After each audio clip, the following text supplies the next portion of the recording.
So we are joined today. I'm going to play this lovely lady's video. And on the back of we had a conversation about Essence Festival, and there was some discourse about the fact that there are some Black Americans who feel like Essence is losing its focus on Black American historical culture, especially in New Orleans. And it's a discourse that's been happening in different areas. And we've had a few conversations, and we've got into fire for, especially me, for saying soul food has similarities with Black and African food and stuff like that. We have our version of soul food. So we've had a lot of discourse, and we are always up for the conversation about how we bridge the gap between the diaspora and Black Americans and around the world and stuff like that. And so we are going to be joined by Deja Zhané. I'm going to play a video, and then I'm going to invite her in. Oh, actually, I think she should say hello first. What should I wait till I do? Play the video and say hello first. Put her on to say hello. Okay, let me bring you up. I'm going to bring you up now, Deja. Hey! Oh, you're on mute. Hey. Hi. Hi. Looking lovely. Can you hear us okay? Yeah, I can hear you. Yeah. Okay. We're saying, how are you? How are you doing? I'm fine. It's pretty early, a little sleepy, but I'm okay. Thank you for joining. I know it's like, what time is it now? 7 a.m.? Yes. Yeah. That's early for me. That's early. Yes. It's like, Thank you for joining us on a Sunday morning as well. Yeah. Yes, thank you. And appreciate, because basically we did say we're always open to the conversation, because one thing, being Black Brits, and we're both of Ghanaian West African heritage, but we're British born Africans who have been to America multiple times. We're about the unification of Blackness, because the struggle is the same, different ways, different entry points, but we have the same similar white supremacy problem in our existence. And so we do speak about American culture because it affects us, Black American culture, because it affects us in the same way, in a similar way. And we're just always open to the discourse. So when we reached out and said, look, anyone who wants to talk about specifically the Essence conversation, we're open to it. And then Deja reached out to us and said, yes, I'd love to come and talk to you guys, because we did see we shared your video, and I'm going to play it for people to be reminded of what you said. And we reacted to your video and the other guy that was a bit more a bit more horrible, I would say. And we reacted to that. So I'm going to play the video, and then we're going to have a conversation. Is that okay? Yes. All right, cool. So this is the video. Let me see if I can share it properly. There we go. All right, cool. To Black American heritage at Essence Fest. So it's night 1 or night 2, and there is a lot of complaints coming through, and the common consensus is the culture has shifted. It no longer feels like us. And honestly, that makes sense, because the people in charge now do not value Black heritage. Essence Fest used to be known as the Cookout. It was created in 1995, created to center Black American heritage, the music, fashion, beauty, political power. It was basically like the family reunion created by Black people for Black people. Soul food, a little gospel, a little trap, NOLA. It was a culture that you felt deep in your chest. But now, not so much. It feels somewhat curated, corporatized, and it no longer feels like it centers us. The current CEO of Essence is a former DEI executive for Target. So the very thing that Black Americans are protesting, she was the center of, and now she's the center, well, she's the head, the CEO of Essence. Upon more research, I found out that she is originally from Kenya, and she moved to the US when she was about 10 years old. The point of me bringing that up is she doesn't seem like she values Black American heritage, because if she did care, the festival will still reflect the very people it was built for. And seeing as though that's not the case, I can't help but think that she does not value Black American heritage. Instead, it's become a space that uplifts everyone else aside from Black American heritage. That shift is starting to feel really intentional. Local Black vendors are being pushed out. Local creators and influencers are overlooked completely, all while being the very representation that is needed for Black-centered heritage in the South. It doesn't make any sense to me. It has slowly become a place that has been curated for optics and not community. This very thing is exactly what I was talking about in my previous videos when I asked the question, where are the Black American beauty creators? The answer is, we're being pushed out of the very spaces created and centered for us. and not just pushed out of these spaces like Essence Fest, but panels, brand deals, sponsorships, media. And all of this didn't happen by accident. It has happened through leadership, branding pivots, and sponsorship deals that prioritize global Blackness. Global Blackness, a movement that often leaves out the specific culture and heritage of Black Americans. And when brands talk about inclusion but sideline the very creators who made the culture, we should all be asking, if Essence no longer feels like us, who is it for?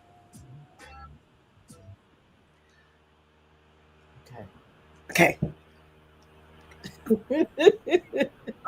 What was, how do you feel now? Because obviously it's all died down a little bit. I guess it's died down in somewhat. And there's been lots of kind of counter conversations on and some fresh information and perspectives. So how do you feel today about the Essence? Let's talk about Essence first as a center point. Now that everything's died down and more information has come out, I think the video was very necessary. Okay. And the way that it was done, I think it was perfect. I do think it had to be done that way. It had to be said that way so that the message gets across, so that people would listen. I personally feel like it was, I think it was in good taste. I've seen other videos and other, like the video you mentioned earlier, which was much more inflammatory, I feel like. And in a way, I'm kind of like a data analyst too, because there was a vast difference, a stark difference with the commentary I received versus that man or other men that have said something about this topic. Like, and I leave the comments open. People probably wonder why. One, because I'm confident in what I said and I actually mean what I say. And two, I think that the discourse or whatever they were saying in the comment section is needed. And I don't agree with everything that people say in the comment section. I think that people should really critique what was said in the video, but I think a lot of people read the comments and they apply what they're saying, the very negative, inflammatory comments, to me, and I understand that. But had I closed the comments or limited people's speech, how would that look on me? How people would infer different things, like, oh, she's maybe she's not confident in what she says, maybe this was just a viral moment, maybe this what it would be way more questions about my own integrity had I like closed the comment section. It always looks a little odd when people that are essentially in a leadership position, I wasn't aware of how far what I said would carry. Like, and this is the first time, but because of I'm saying the thing that's not popular, and it did come off kind of shocking to people because they don't expect someone like me to say anything, because that's just kind of the norm. And I'm a woman, a Black woman, so anytime we say anything, it can be it's but I'm confident in what I said. I believe in what I said, and I'm not I'm happy that there is more discourse around the topic. I'm happy that people are having conversations. Now, I don't support every conversation and how they say it. I think that's important too. But I think being bold, being unapologetically Black, I think people forget what that means sometimes. I think they do. I think they forget. I think it's a trendy thing for people to say and not actually be it. Like, I am unapologetically Black. I am. I don't think that's an issue. I don't think that's a bad thing. So I'm happy with the discourse. There's been a lot of information that pretty much solidified what I said in the video. Even more now that Caroline Wanga has spoke out, that Richard Lee Dennis has spoke. They both have made statements, and it's pretty much on par with what I said in the video. I think so. Just to cut in, so I think I was going to play Rich Trillio's Breakfast Club response about Caroline Wanga specifically, because I watched his interview and I was like, this makes sense. But again, he's a CEO of a brand that he needs to protect. So of course I apply some discernment that he's going to speak in a way that's going to make sure that they all look good. But I kind of got some comfort from what he was saying, and especially around, I think the thing that we reacted to, especially being sensitively being African, West African, and especially because we have been to Essence. I've been once, and Nana, you've been how many times? I've been 3 times. And I've traded there 3 times. Yeah, and as a trader as well. So we are one of the possibly infiltrators of what you were saying, that local vendors are being pushed out for other vendors. Is, I guess for me, it's like, is on the ground, is it that the whole of Essence feels like it's just African and Caribbean, there's nothing? Or is it, because I think there's again, I'm going to speak, I guess, maybe patronizingly, so excuse me. So then sometimes when you're in focus on something, you might see a stall there's an African stall there, an African stall there, but yet in the majority, everything is mostly Black American. Was it not like that? Was it 90% African and 5%? I think more of the sentiments of what people were saying, it's an accumulation of things. It's not, and I mentioned that in the video too. I know the topic at hand was Essence Fest, but overwhelmingly Black-centered spaces, there is a lack of Black American leadership positions and influencer positions, or however you want to say it. Like it's an extreme lack, and if we're just looking at things as like, oh, we all Black, it's going to be hard for anybody to understand what I'm talking about if you're just looking at it from that point of view. It's like, well, I'm because of where I am, I'm American. I'm in America, so a lot of people. Based? Where are you from and where are you based? I should have said that. So I am from Chicago, based in Dallas, Texas now. But I have lineage in Mississippi, Louisiana. So we've been here for a while. And yeah, so I'm American. Like I'm here, and I feel like that when people when they hear anything from an American, they're like, "Oh, brother! Oh my gosh!" They're complaining. But it's because I didn't ask to be born where I'm here. I don't know why American media trumps a lot of media to the point where a lot of people talk about the West.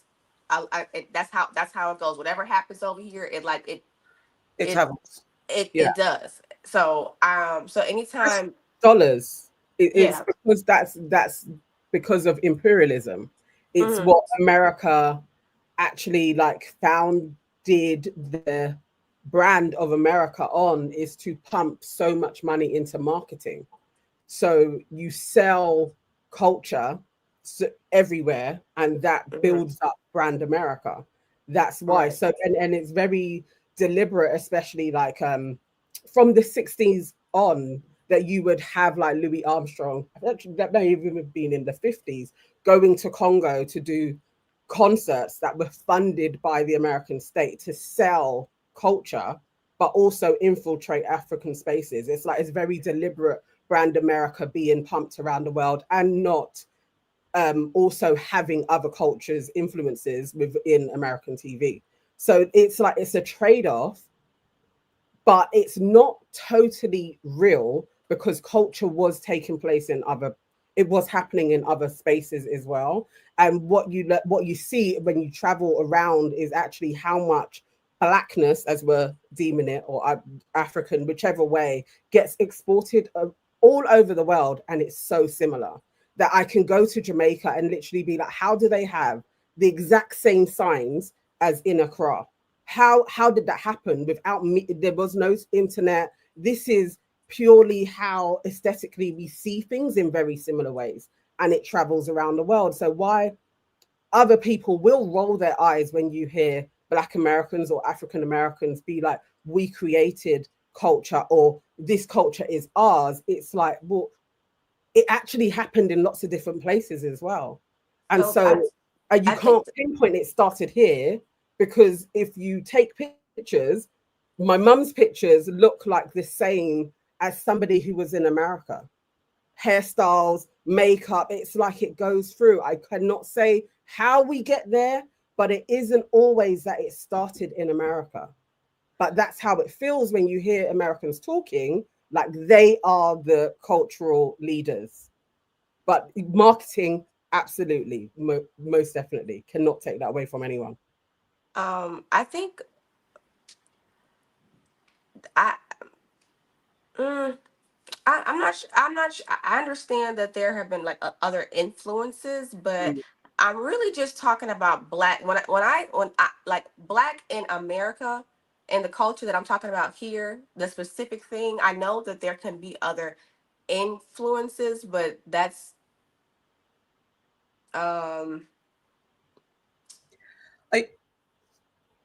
I know that there can be other. What am I trying to say? Because what I find like often when I do talk about Black American culture, I get a lot of pushback about what that means. It being something that's created here, like because it is. I'm not seeing because I'm not really seeing. I think if I can jump in, first of all, we got to acknowledge our donation. Thank you, Five from the Sun. Thank you. Can your guest point to specific cases where Africans were chosen over African Americans? Can we get figures this year or against other years? So we'll come back to that so we don't derail. But that's the point, and that's in reference to Essence and the numbers and things like that. So we will come back to that question. But I think what you're saying, because I think it was Kyson that famously said that Black Americans have no culture. That's what's a recent kind of soundbite. I disagree with that. I definitely understand that there's a Black American culture. That's been transferred. I know, I can see it. I've watched enough TV and film and read books to know there's a core tradition, from jumping the broom to the way that you guys do Thanksgiving to Kwanzaa to all the things that, though they have other, as Nana was saying, identifiable influences from outside, from the diaspora. There's a core way of doing things that I know is specifically Black American, and that has evolved from all the amalgamation of what you guys have experienced and deemed in culture. And yes, there are things that we as Black people around the world, because the marketing and the visibility of Black American and first of all American, because this is focused on Black Americans, but but the way they push it out, they make it seem like it's just American, and a lot of the stuff is from our neighborhoods, from our culture. But they don't, when they're selling it, when they're selling this thing, they often don't put the source of where they got it from. We as Black people can discern that. I think we know, because there's white culture and white American culture, which even white UK people are like, America is the Mecca for a lot of us. It's been sold to all of us. That's why we have our actors, our business people will go to America. That's the land of opportunity, the land of the free, whatever the case. That has been sold to all of us. But as Black people, we know the brainwash that white folks do. We hone in on what relates to us. So Black American culture being the loudest, the proudest, the most visible in the way that we marketed, that's what we align with, because that's what gets fed back to us. So when we didn't have British Black stuff on TV or British Black books to consume in the way that I could go and get a Black book about America, that's my way of at least having something that speaks to me and what I relate to.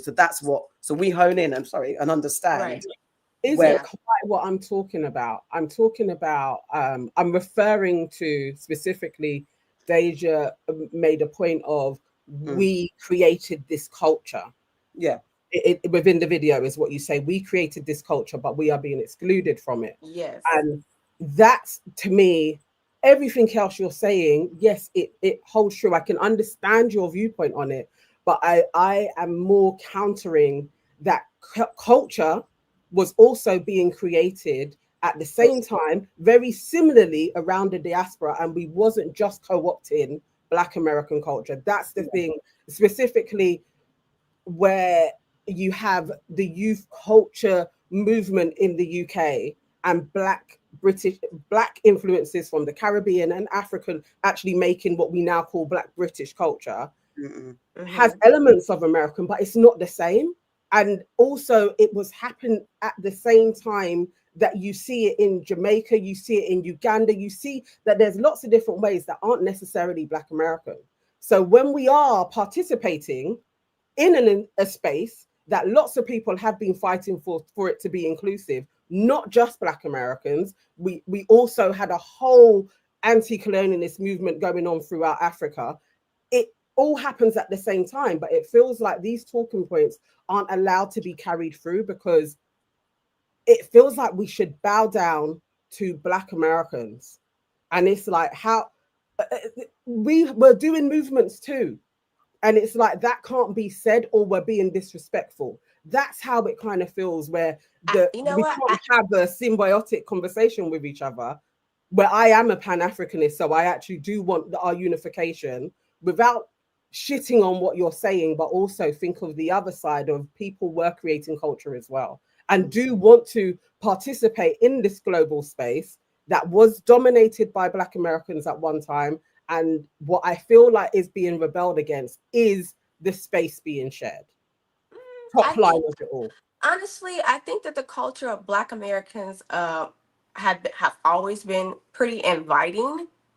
I do, because I feel that if it wasn't a lot of people, if we were really tribalistic and just like, no, this is ours, and really behaved in a way that was exclusionary, I do not think people would feel welcome here, and even wanting to call themselves Black. I know that Black is a term that is now used worldwide. And I do think it was heavily inspired by the West because of how they adopted it here, and through media and through civil rights things and things of that nature in America, and it trickled down. And then now we have global Blackness. I know we use that term a lot, but I don't think that if the culture was as exclusionary and just this is our turf type of situation, I really don't think that Caribbeans or Africans would come here in the way that they do, and even want to adopt that, because it would be so foreign. But the fact that it's not like that, and Black people don't behave that way, and you are invited. And in the video, what I'm saying and what other people are saying about Essence Fest, no one wants to. No, I'm not saying the Caribbeans and Africans can't attend. No, that you should. If you're trying to if you want to know about Black culture, about Louisiana, or what makes Essence Fest special, yes, you should go. You should go and enjoy it. These are things that I'm not here to gatekeep your experience of Black American culture. I'm saying that this thing that with essence and the way that we understand it and how it was created is Black culture, is Black American. I know that the Susan Taylor, for example, she's Caribbean. No one had an issue with how Susan Taylor led, like how she like her role, her position of how she curated the content in the magazines, or just how it was curated at the events. I'm not hearing any pushback or any grievances towards Susan Taylor. I think Black Americans adore her. I've heard nothing but great things about her. And I've been learning about that appreciation through Black Americans, through people that was like, oh yeah, when she was here, we all know she's Caribbean. We accept her for that. But she kept the message intact. She actually did what people wanted, versus this new leadership where it's completely different. So it's not about excluding anybody from enjoying Black American culture. It's not saying that Caribbeans and Africans did not contribute in some way, but at its core, we do have our thing that we do. There are certain things that I can say that only Black Americans will understand. I'm talking to you in a I would say more cleaned up way, but if I'm a little relaxed, you're probably not gonna understand what I'm saying. Like there's certain things I'll say that you just wouldn't know unless you are either from this region, or you're from Texas, or from Chicago. It's just, I think that's similar to, like, if we were talking, probably you dropping our slanguistics from the UK. I think that's standard understanding. And I guess it's back to then with keeping it on Essence Fest, or what was lost at Essence Fest, because the African infiltration. Yeah, the corporatization of it, we understand. Like, I think a lot definitely we understand the corporatization, the extra zones that needed more money to be spent on it to access that. I definitely going over the plans for this year and looking at it compared to when I did it the last one I did was 2019. It was very different. The curation of it was very different, and it did feel like there was a mass selling out to corporate entities and creating experiences. That definitely happened. I feel like that has kind of happened with almost all festivals around the world at this moment in time, because it's just how they're making their money from us. But it was purely the Africans, and then also Caroline being placed, her Kenyan roots being like an example of the corruption of Essence. I was like, how? Because from the lineup, the only African I could see there was Davido, as in the main stage. There were other acts there that weren't like big mainstream Caribbean African acts that were there. I don't know who they are, but they were there. Okay. But from what I understood also is like this, the price gouging, I guess, that the price of it, and the lounge area that was available. There were certain things that were once free that you had to pay for now. Okay. So not only did you kind of like undermine or just kind of neglect the core audience, there were extra things you had to pay for. It was extra expensive. And as far as I'm a creator, I create content. So a lot of the things that I see, I'm going to be looking at it from that end. I have mutuals in Louisiana, and that are very, very much relevant. She's a food curator, basically. She goes to how perfect would that have been for Essence? People are looking to eat, right? She's a food influencer based in NOLA, goes around to the best restaurants for whatever vibe that you want. She has good content, and she's not a small little. She has like over 100,000 followers on there, and on TikTok and Instagram. People probably didn't see that clip, but I inserted it. I asked her, I'm like, hey, I saw your message on so and so. Like, I know you were in Louisiana. Have they contacted you? She's like, she told me that no one contacted her this whole year. I'm like, how are they? Mind you, these events, they are planned out way in advance. I know that they're like, oh, Caroline wasn't there. Like, she wasn't there for at least a year in advance. Like, it just sounds kind of like, okay. But anywho, back to my friend. She wasn't invited. She wasn't sought after by the brands. Kensington Grey is a very, very well known, I'll say black, but in a different type of way. Not the people that they focus as far as like their talent are usually of African and Caribbean descent. Though they were the main talent agency featured at Essence. All the girls, maybe twos and fews, they were all African, mostly African and Caribbean. Some were flown out from Toronto. I don't know if y'all knew that, but from Toronto, Canada, for Essence Fest. So when I say they're going above and beyond, way out, you're going so far away from what Essence is and who you should be prioritizing for this cultural event. It's not like you just go on Alta. It's not an Alta Day. This is a cultural event surrounded by Black American heritage and culture. So I would think as a brand, and now since we understand media, how that will look when you are strategically skipping over people that are local in the area that do content creation. Not any makeup girls, no hair girls, no food curators and NOLA. And it's not just happening with Essence Fest. I'm seeing this happening with things surrounding Cowboy Carter. Like, you would have thought that in Texas that you would find, a Black American girl to promote Sacred and Beyonce and Black American Cowboy. You're in Texas. You would think that you would find somebody. No, they're not doing that. So it's an active thing for them to, when I say prioritize global Blackness, it's spaces where Black American heritage should be at the forefront. Caroline Wanga has already said these things that this is her mission for Essence. I don't know if you guys know that, but she's had speeches talking about that's her and Richie Lou Dennis. That's their new plan for Essence. I don't think people were aware of that. No, he said that. He said I watched his video. Now, but I'm like, before all of this happened, I don't think people were aware that this was the new direction. I guess so. I guess I can't argue with them going above and beyond to get Yes. Yeah, countries? that I have footage of that. They went to girls from Toronto, girls from the UK. I'm like, you flew these girls out for this event, and you guys didn't bother talking to the influencers that are local to this event that I know.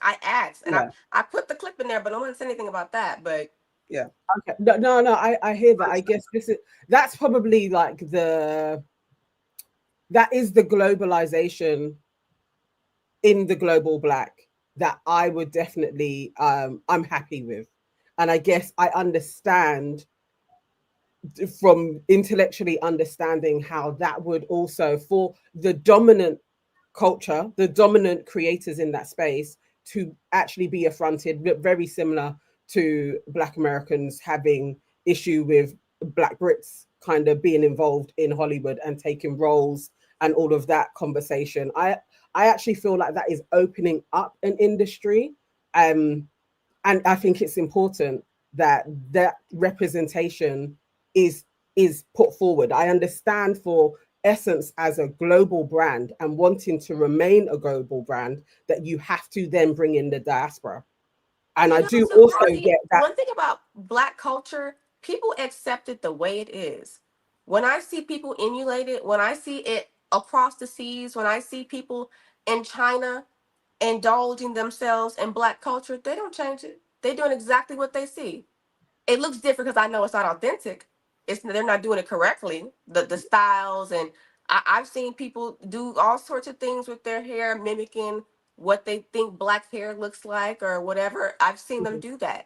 They don't change so much of it. People like Black culture the way that it is.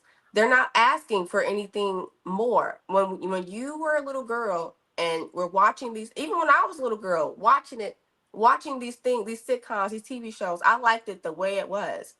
Like I didn't. It's. but I guess sorry to cut. Then this is a part where, because I was with you, I've actually never defined what it was. I'm just like, can Blacks all get along because it's important? Yeah, definitely. But that's my part where I'm very much like, I understand, because I have to be like, if I was in Ghana and I had a little thing going on and it's a very Ghanaian thing, and then there are all I even say with this year of return where there's opening the borders and inviting Black Americans and other Africans to come to Ghana every year to then break down those borders so there's more connection. What I've been quite vocal on is that I don't want I have said it, the Black Americanization of certain parts of Africa, because to lose your culture, to lose the culture. So yeah. I understand about preserving what you know to be Black American, but then when you were saying that we don't want Black culture to change, that is where the lines get blurred, and it goes back to what Nana was saying, is that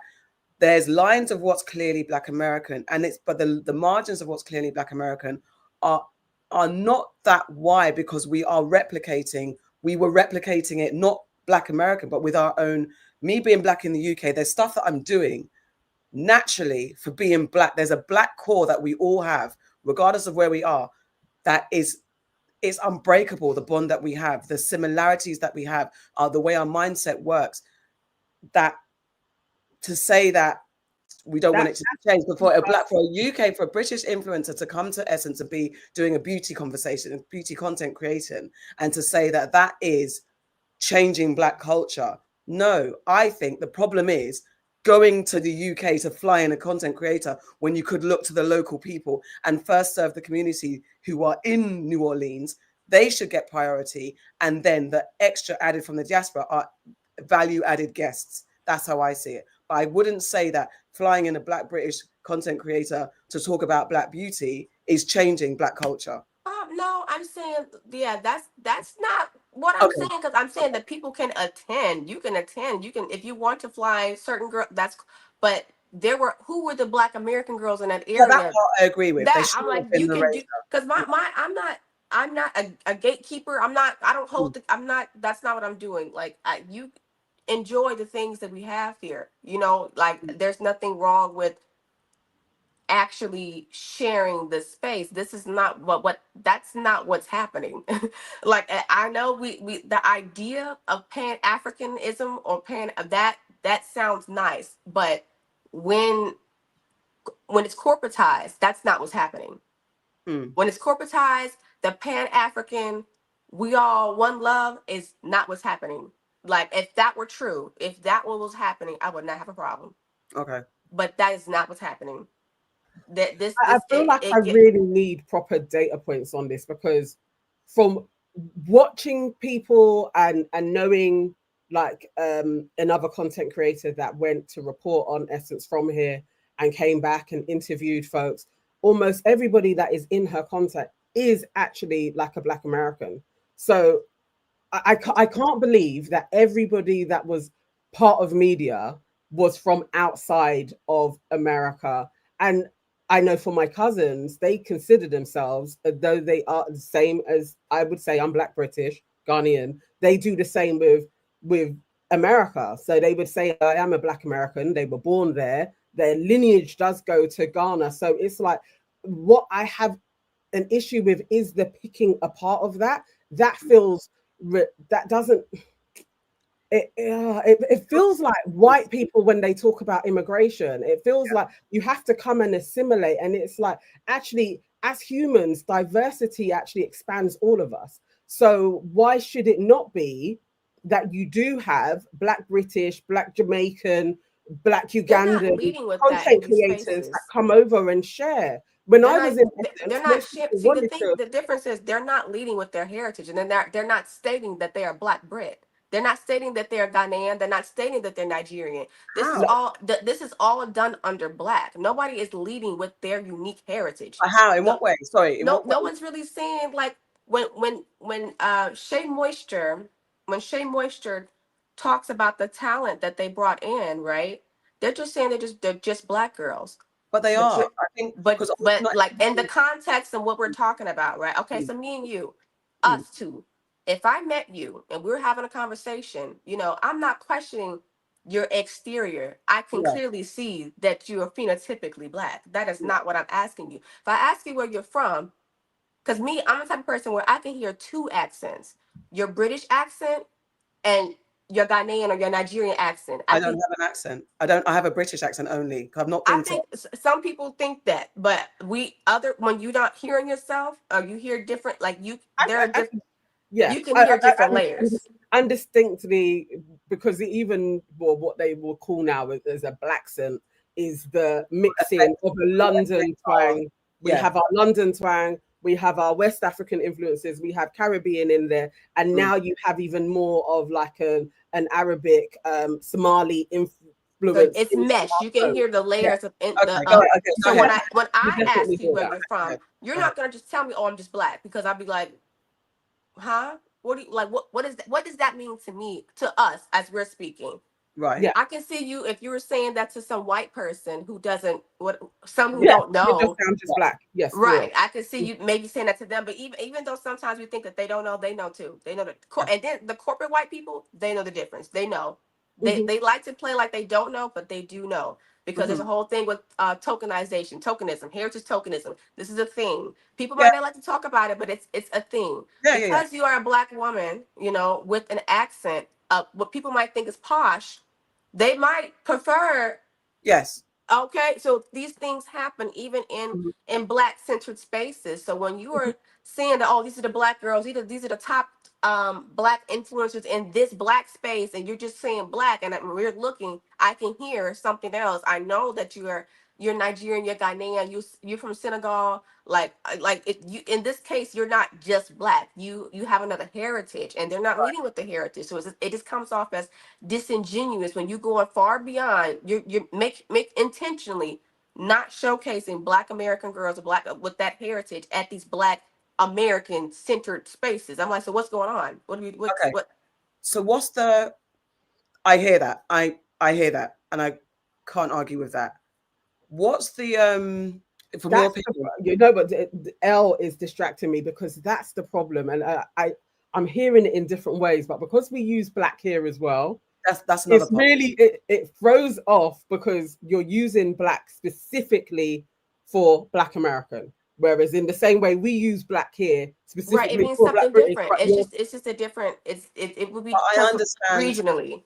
For you, like Black and the UK, It's not exactly the same black in America. Like, and then colored in the USA is not the same as colored in South Africa. Yeah. Right? Similar verbiage, but it has a different connotation, has a different history behind that. So when I say that, it's never a diss to you or saying that you are not, your exterior is not black. Yes, it is. I can't deny you of that. And when people see you, yes, they will say that. But in the context of what this conversation, like, you would never say, "Oh, I'm just black." No, because I know that you're British. I know that you're either Ghanaian, Jamaican, Caribbean, like Trinidadian, Guyanese. Like my friend, one of my friends, he is Jamaican, and I met him at the Beyonce concert, and I didn't know at first, but when we were on the phone talking, I was like, "Good accent. Where you from? You Haitian or you Jamaican?" He was like, "How did you know?" I'm like, I can hear you speak Patois. He was like, "Yeah." I'm like, "Okay," because I can hear it. Like, if I'm from Chicago, so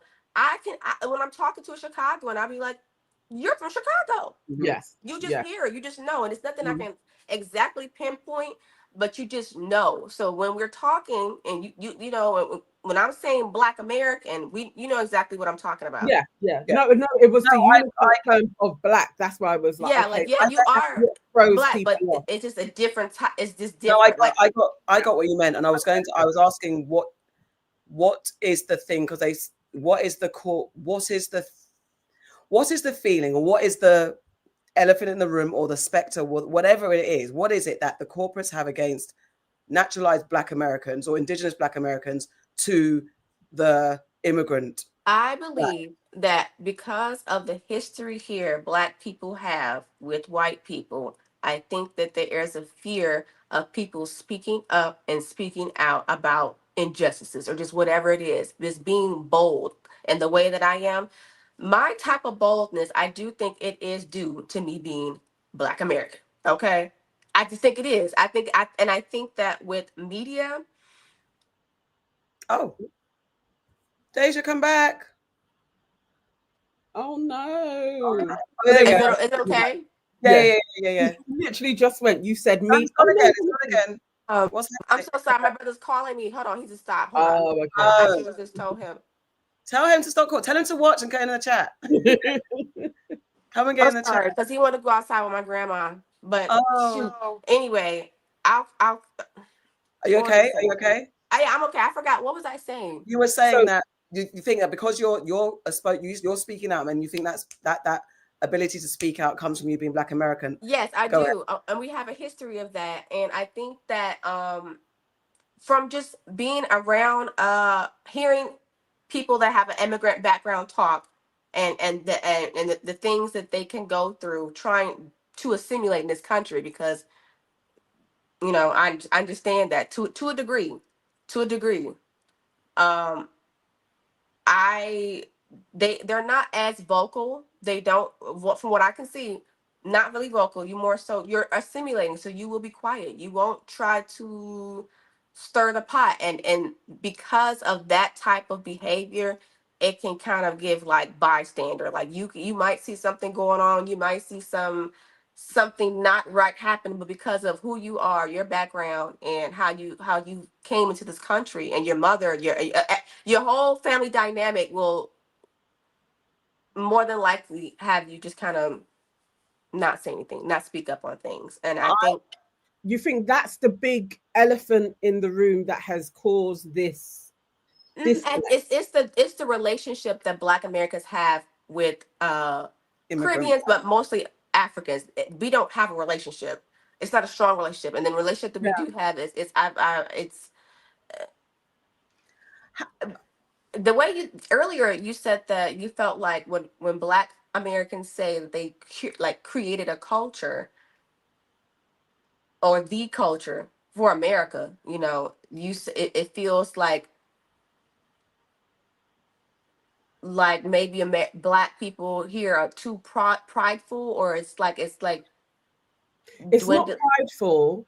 It's more of a, so reflecting on specifically the statement that you said was that we created the culture that is now being used by other people and they are dominating the space. And so we are being forgotten, like Black American, especially within the beauty space. It was like Black American beauty content creators that created the culture and fought for the inclusion are now being removed. And it's like, that isn't factually true when you look at the lens 180, because there were people all over in the diaspora fighting for inclusion. And it seems to only be now that our voices and our styles and our looks are being platformed on a global stage. And then you have Black Americans being like, why are you guys here? We created this stage. And it's like, no, in everybody's country, they were having stages as well. And now in the world where everything is globalized, it's like that turns into a problem when you are platforming other people, Caribbeans and Africans. It now turns into, why are they here? We should be dominant. And that is basically like, I just feel like it's such a white sentiment that we can't all be on a playing field. There has to always be a dominant. And at this moment, there has to be the dominant Black to then. And that's the disconnect that I find in the diaspora wars, that it's like, well, no, should it not be that everybody now is getting to show who they are? Than it be like, that's are we talking about this in America? Like, I'm like, so when we talk about media, we're talking about American media? Well, it's not American media anymore, because these are platforms that are created on a global sense, because they're being sold all around the world.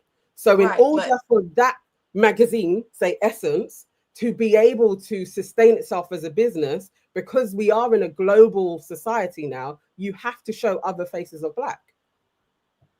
That's how you're going to grow, because I understand that, but like the faces that they're seeing, the faces that we see that in our in Ebony, Essence magazine, with all the diversity talk, you would think that we would see a variety. We're not even seeing a variety. No, that's not a problem. Right. So not only are we seeing, we're not seeing a variety. The media is mainly in America, where like we're the standard that we're talking about, and global, like America, people understand America means global. We're not like, no, it doesn't. That's the thing. It doesn't, because it isn't. No, like, because when people, Tyler, like when if she wants to be a global star, we know that you have to be successful in America. It's not it doesn't work the same way with the UK. You can be super popular in London and not really make it's not the same here in the US. And because of that, artists will feel like they're not as successful because they haven't found success in the West. In America, that if you are not successful, if you are not in mainstream American media, they will not say that you're a superstar. They won't say those things about you. Yeah.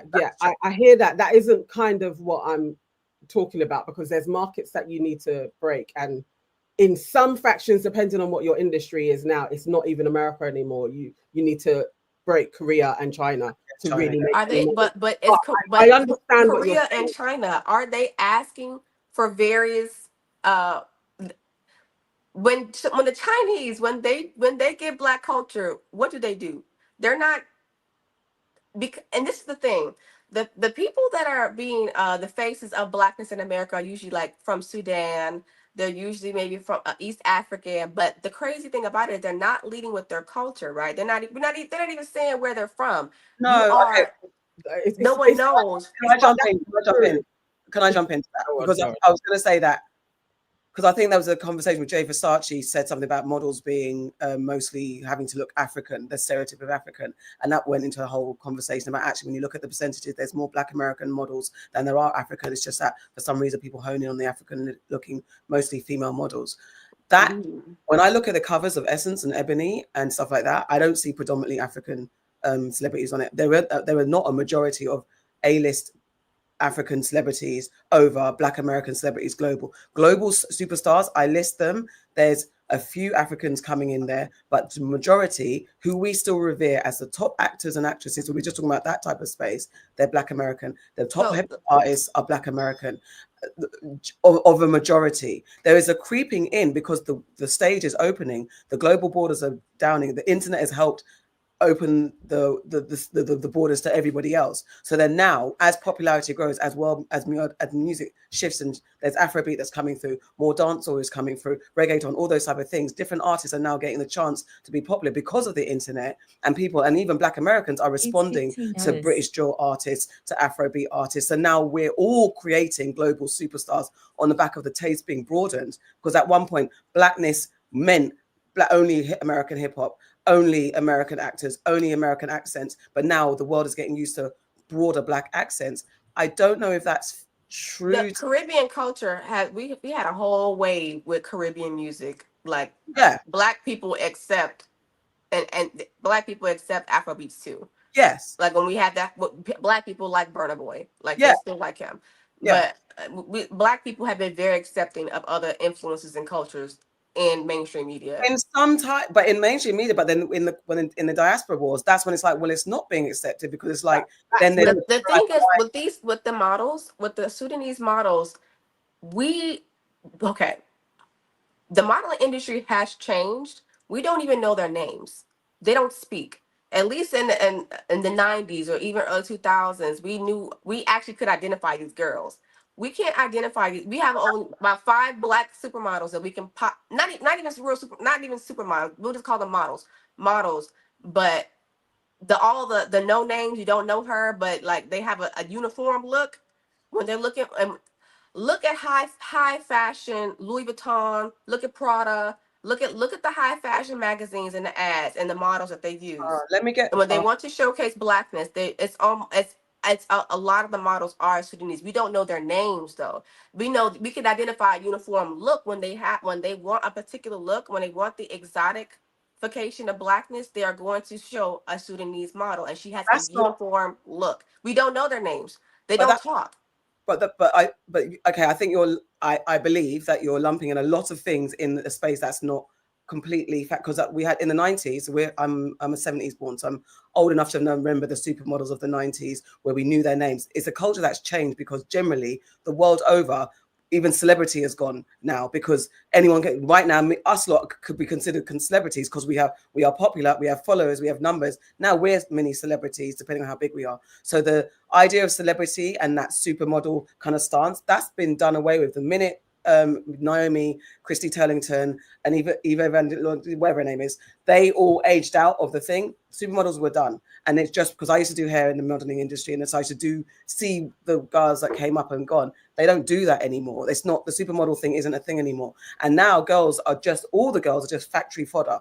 There is no supermodel anymore. That's not to be put on the Sudanese being silent, because there are girls speaking out about this. I'm just saying we don't know their because of the culture change, because of this change. Because it's not like we're telling them to be quiet. I'm just saying, like, I just agree that it's because they're African models that there's a silence, because the African models were speaking out. Alec Wet was speaking out. Imam was speaking out. Naomi, being British Jamaican, was speaking out. There were models that were speaking out, and there were models from back in the day, whether they're Black American or British American or African, who were speaking about the injustices of the modeling industry, and there were those that kept quiet. And I think nothing has changed. There were girls that were speaking out. There was I'll find her. There's a video of a girl speaking about it, and an African model is saying, yes, they want us to shave our hair, and they want us to... The same one. There are many more. Blaming Africa isn't even that many. No, I'm not blaming anyone. No, I'm sorry, just to be clear, because you're saying there's a culture of silence, and it's aligning with the conversation that because they're Sudanese, they're not speaking out. Is it because of that? And then where if they were Black American, they would speak out? Because you started with saying your vote. Yeah, I think what I'm saying is that could that be the only reason? No, but I'm saying that speaking out and speaking up about things is very Black American. It just is. But a lot of the movements that people benefit from today came from people speaking up about things. And I'm not gonna make all statements, but this is because y'all asked me what do I think. What I thought about it. What I think that why it's probably easier to work with Sudanese or models with an immigrant background, because of the difference in culture and how we present ourselves and how we speak and our relationship with white people. It's different. It's not the same. And it's even different regionally. Me being from Chicago, a lot of people here in Texas they might not say something, but it is your regional differences, your cultural, your heritage differences, that I believe that all plays a factor into why these brands prioritize global Blackness. That's what part of the reason why I even brought up Caroline Wanga's background is because that's what makes you who you are. We can't just like, if people are like, oh, she sounds so American, it's because I am American. I'm from Chicago. If I didn't say that as a diss. She is Kenyan. She came here at so and so years old. This is what's happening at the event from these things and her statements, things that she has said. That's how I formulated my opinion. No, I That's get that. why I said it. I thought I people would understand that why I mentioned it, but I get it. I get it. I just want to stick on the model point because I think it's really important. Lots of people think that, and there is definitely a thing of the acceptable immigrant. That is a thing, definitely, and the powers that be will play on that. I would say the reason why they go to Sudan and they went for that East African look, one, exoticization of it all, but also because it's a war-torn country and you're able to pluck people out for super cheap and exploit them. That's why they were going there. And there has been so many reports from the models talking about they didn't make any money. And when they did cause up a fuss, they got sent back home. Like they shipped them back off again. That was a thing. They did it in lots of people at the time. It was probably like early 2000s. They were going to Russia and Moldova and they were getting girls from there because, again, civil unrest. It's where they can go and get cheap labor and they have an aesthetic, generally a little bit skinnier, taller, and they put them on the runways. It's not all about the acceptable immigrant story. It's just cheap labor, and that's what they do. But also within all of that, they are still a minority in Black modeling spaces. They stand out, like how over here they will say I see free for any Black person, because they are not the standard, let's say, Black. Like you are darker, you have a different type, that a different look that wasn't shown all the time, but they're still actually in the 20s of them, not even in the hundreds. And you can go to all of the modeling agencies and look over it, and you'll see that generally they are using like how they did with Black Americans, the big two, they use the same ones over and over and over again, and that's who we're seeing. But they are not overtaking anything at all.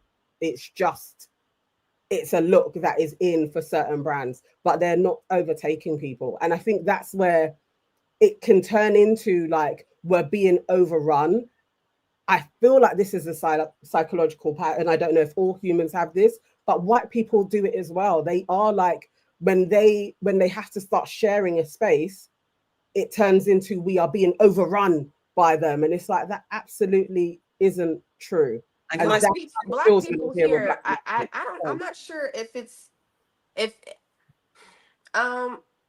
I think you have to look at it from a different perspective. And then saying like, the Black people here are often just like the white people are just like, we have to look at it from a point of people are going without something. Black people aren't just complaining because they just had this hatred for Africans or Caribbeans. If anything, I never grew up around any Africans, and I know or Caribbeans. I didn't meet any Africans or Caribbeans until I became older, and a lot of Black people have that experience. Like, and we weren't raised to be like, oh, stay away. No, I couldn't even tell you. I don't know. I couldn't tell you that that's not the case. I think it's coming from going without. People aren't there. The economy is bad all around. So we have that. Black people, Black Americans have I know that we are American, and people think like, oh, you're American, you have money, or you have this and you have that. That is not what's happening. People are going without. People think a lot of things are changing. And I think the lack of relationship we've had this whole time, it has hit a boiling point. There's not a lot of communication. When Black people say anything about what's happening or their grievances, it's met with all types of things. And you're comparing them to white people. Like if Black Americans were so white, I don't think. All right, can I say that just again? Sorry to cut.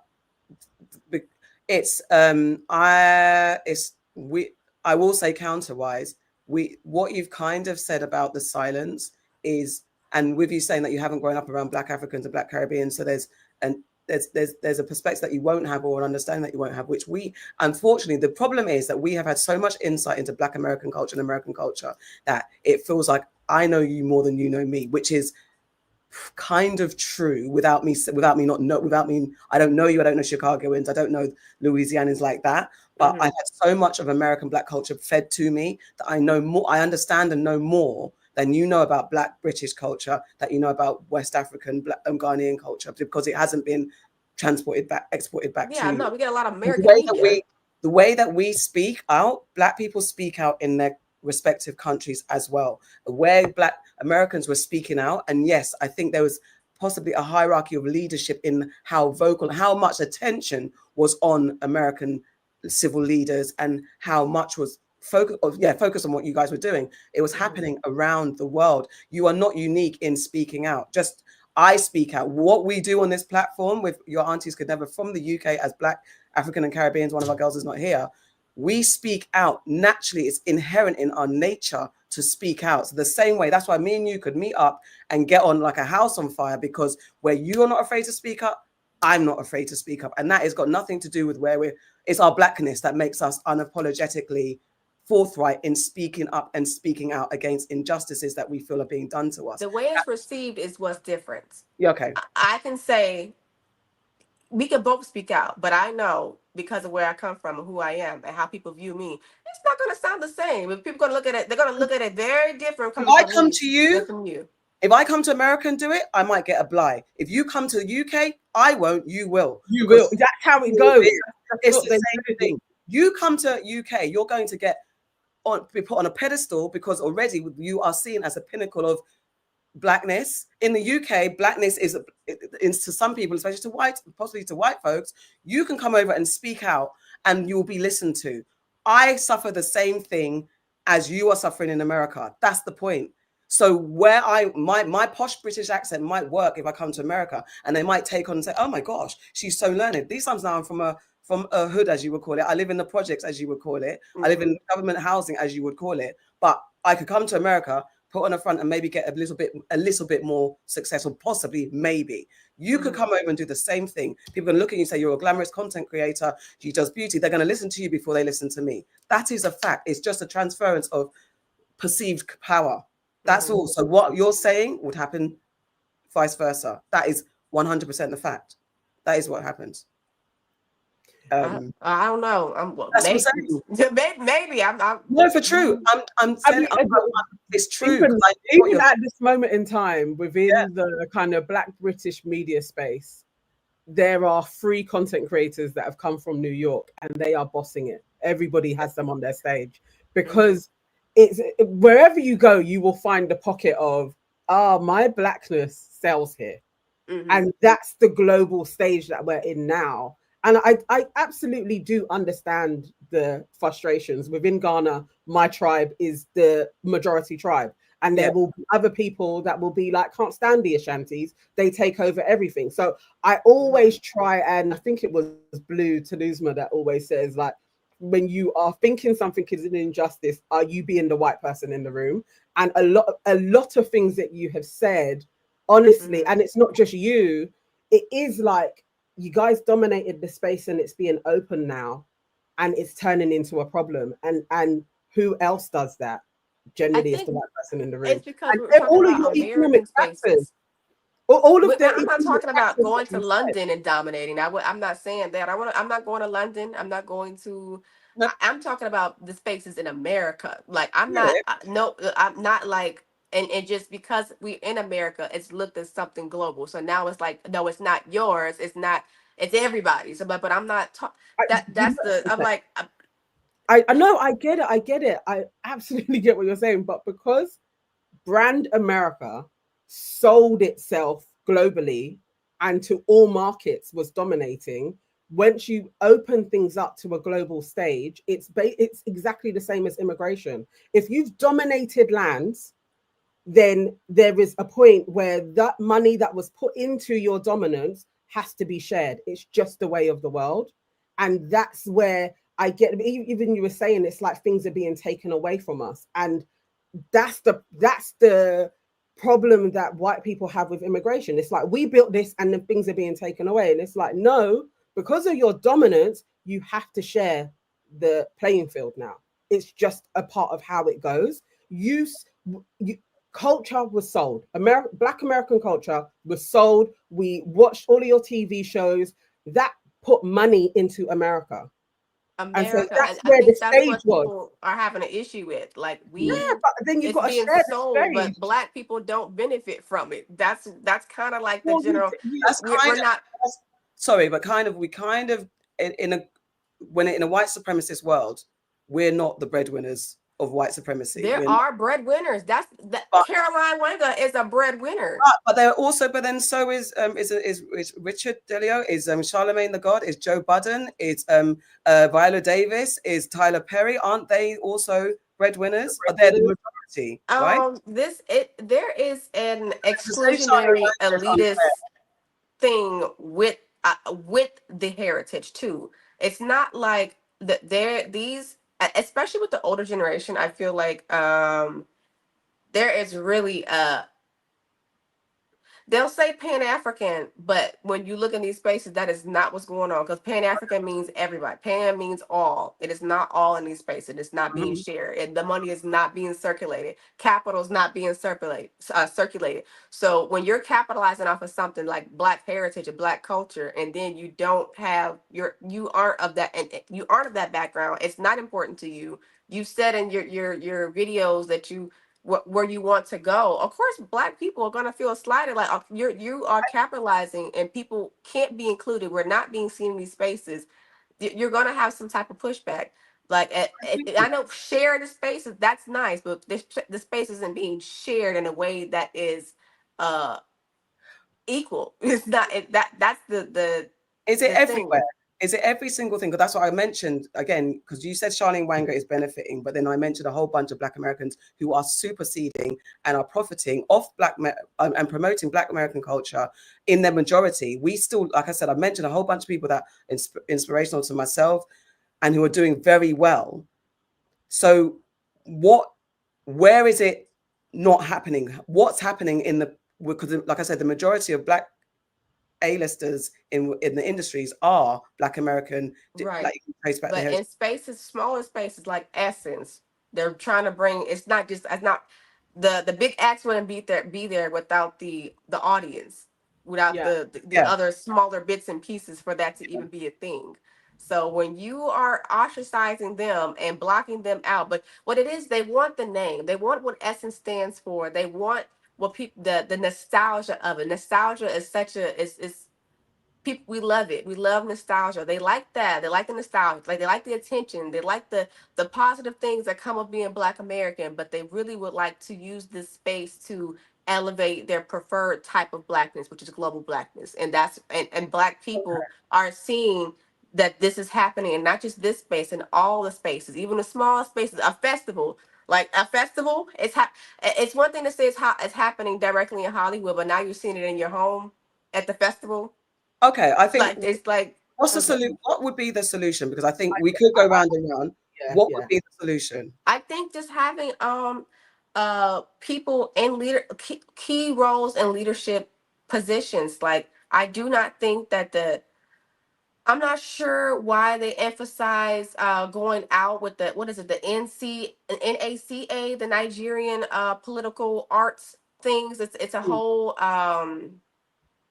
political Nigerian group that they embedded within the movement, or the projection, as far as like what they want Essence to be. That you went and you shook hands and y'all had a date and you guys planned for the future, but in these plans, are y'all including the vendors? Are you guys including the people in that area? Is money circulating back to the neighborhoods? Is money circulating to the talent that's there?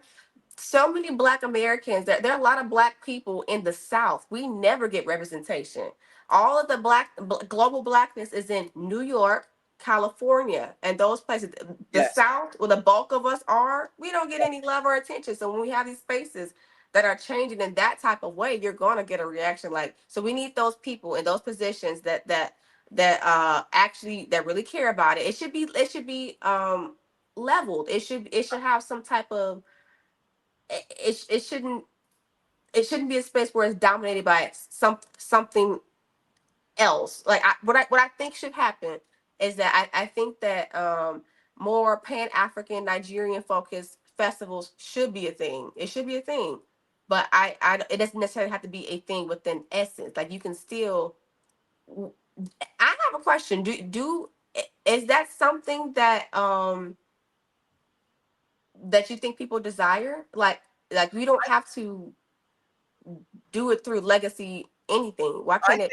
I think what you're saying, sorry, I think what you're saying, I agree that something that is traditionally seen as a New Orleans, let's say Essence is traditionally a New Orleans representative event about Black America, that has at its core Black American culture. I believe that core should not be lost. I don't agree that it should be separated. And you might not be saying that, but I don't think there's a problem with having an invitation to the diaspora to add to the cultural, because no matter what, the core of what New Orleans is about, it touches Caribbean and African. There's a transport of something, our DNA, our culture, our spirituality. It's in New Orleans for sure. Even when I went there, that's what I felt. So I think the core Black American, the fringes can include the diaspora. I think I don't know if Caroline Wanga is thinking, I'm going to turn this into an African thing, and I'm just using Essence name to get my mission to turn this into an African global thing. I don't think it's necessarily that in that nefarious way. She and Richard or whoever, or Dennis, whatever, might be thinking globally and thinking we're going to expand it because to sustain, and Blackness is growing and exporting and expanding, we should be focused on the wider. There could be that, but I don't think it's at the expense of what Essence should be or could be. And maybe they are listening to more people than just the core people, and whether that's right or wrong, that's something to say. What you're saying about whether there's a desire to have a global African festival, they already exist. You've got Afro Nation, you've got stuff that happens in Ghana, you've got festivals that happen with cultural specificity in each country around the world where black people inhabit. So I don't know if I'm not sitting in London saying, do you know what, I wish there was a Ghanaian African Afro festival in New Orleans. I'm not thinking that. What I'm thinking is I'm going to Essence, and I want to go to Essence to see majority of my favorite acts, who are usually Black American, to eat some New Orleans food, to go and see some New Orleans culture. That's what I want to go to New Orleans, to Essence. There's so much more of the culture that we could be learning about. Like I wish I was part of these things, and I can plan and implement stuff that I would like to see. Like that's the conversation we had with. I think what's great about you speaking out and people speak. The positive side. I hate the diaspora wars. I think it's divisive and it's problematic. I think it's the sentiment of the Africans are taking over. That's what I don't like. But I understand it gets the message out, but I feel like that is really poisonous to all of our psyches, that it just feels like we're all operating in a real scarcity mindset, and something is being taken away from instead of something is being expanded upon. And from reading their plans going for the next 10 years and to maybe do an Essence in Nigeria like they did in South Africa in 2016 and 2017, I understand that just the populace of Black bodies, Nigeria would be somewhere where you would go for and Brazil, where you would expand to for the populace of how many Black people are there. And then again, it's an amalgamation of cultures, because within Nigeria there are so many different tribes there. I feel like it's more of a business expansion, and I can understand for if it's a brand that you have loyalty to, and you feel like you were being expanded out of the brand's vision. I understand that to be taken up with the corporates, that they adhere to a core base, but it seems poisonous to put things out there that are like, Africans are taking our stuff. To have Elle talking about you guys aren't Black, putting in Teva in chats and all of that, it's like they hook onto what could be legitimate arguments, and there is a set of Black Americans where the voices are getting louder in terms of actually reducing what other Black African from the diaspora have also added to a global cultural melting pot, or their own cultures that may look very similar to Black American culture. It hasn't always been a co-opting or a thieving or a tethering to a culture. It hasn't always been like that. There are so many similarities throughout the world, and you see it when you go, and it's like, how did they even know to be using those colors? But we did. And that's where it does hurt my heart. Like watching the videos, I was like, this is so disappointing for what people fought through, that you had Malcolm X actually even go to Ghana to learn from the pioneers there as well. It's like there was a sharing taking place in the 50s and 60s, that all of the leaders that we look up to, the civil rights leaders, the people that were literally fighting for independence in African countries, were all fighting against the same oppressor. And it wasn't all learned from Black Americans. They were doing their own thing in their homes, and people were sharing. And we should, in the age of the internet, we should be more like that. Like, we want to share, to say to you, we could put on something in London, you'd come down, you'd be a hero here. That should be the cultural exchange that we are all practicing. Not in my hometown, it needs to be this way. Like, I just feel like we need to be more expansive, like the Europeans. That's why they flipping took over the world. I think that there was a time where a lot of Black Americans were Pan-African, and they accepted that. Like, but over time and through the internet, it revealed that that was not reciprocated. Like, I think that's just what we're seeing. Like, it didn't just happen overnight. This is something that has been happening for a very long time. A lot has changed, and I do think that we should have, like, I think distinguishing ourselves, or having our own, however you want to say it. I don't think being divisive is like, I don't think division is necessarily a bad thing. I don't. Like, I think that what should remain is that we, respect. I see each other, respect each other, know that you have you. I can't just wake up one day and be like, I'm Nigerian because through the transatlantic whatever. It's like, I can't do that. Because you shouldn't do that. Heritage. You have a heritage. You have a culture. It's been created. All of that. It's like nobody's saying that should be removed. It's more of an inclusion of other cultures into a space as well. Like, there should be some reciprocity, which for many years there wasn't. There was a set look for Blackness that was being corporatized and was being shared out there, that was very much Black Americans. And now, as people have been fighting for more inclusion, and that doesn't negate what Black Americans were fighting for, inclusion as well, but there were other representations of Black that also wanted to be a part of the global stage. And it feels like as soon as that happens, then it's a bit of, but what about us? And that's the thing where it is a bit crabs in the barrel. It is a bit like, no, but we should be there. But it's also like there was cultures being created along the way, and should it not be a sharing? Can there not be more learning of, well, that is so similar to us over there? And I feel like there just needs to be a little bit more of that than our communities are separate. Where do people, like, if you're not in school and if you're not in these big institutions for you to have a real bond with Africans and Caribbeans, you're just not going to have that. When are you going to have this connect and understanding? I think so. Yeah. Sorry, finish the sentence. I don't really think it's going to be just, at the festival we'll just put it all together and you guys, and I don't think it works like that. There has to be something else before we. I think if we all actually led with our heritage and being proud of where we're from and letting that be first, and we learn from each other through that, that could potentially bridge the gap. Because if we are all just saying we're all Black, how can we be identified and be proud about where we come from? I think that's the part, because I was gonna ask you a question, but I think that's the part that we're having a language barrier, because in the UK we are Black. So when you're saying people are because it's when you say it, it appears like you're saying that we're being the people in America are being deceitful if they don't say that they're Black African or Black Caribbean. But they're saying they're African American here.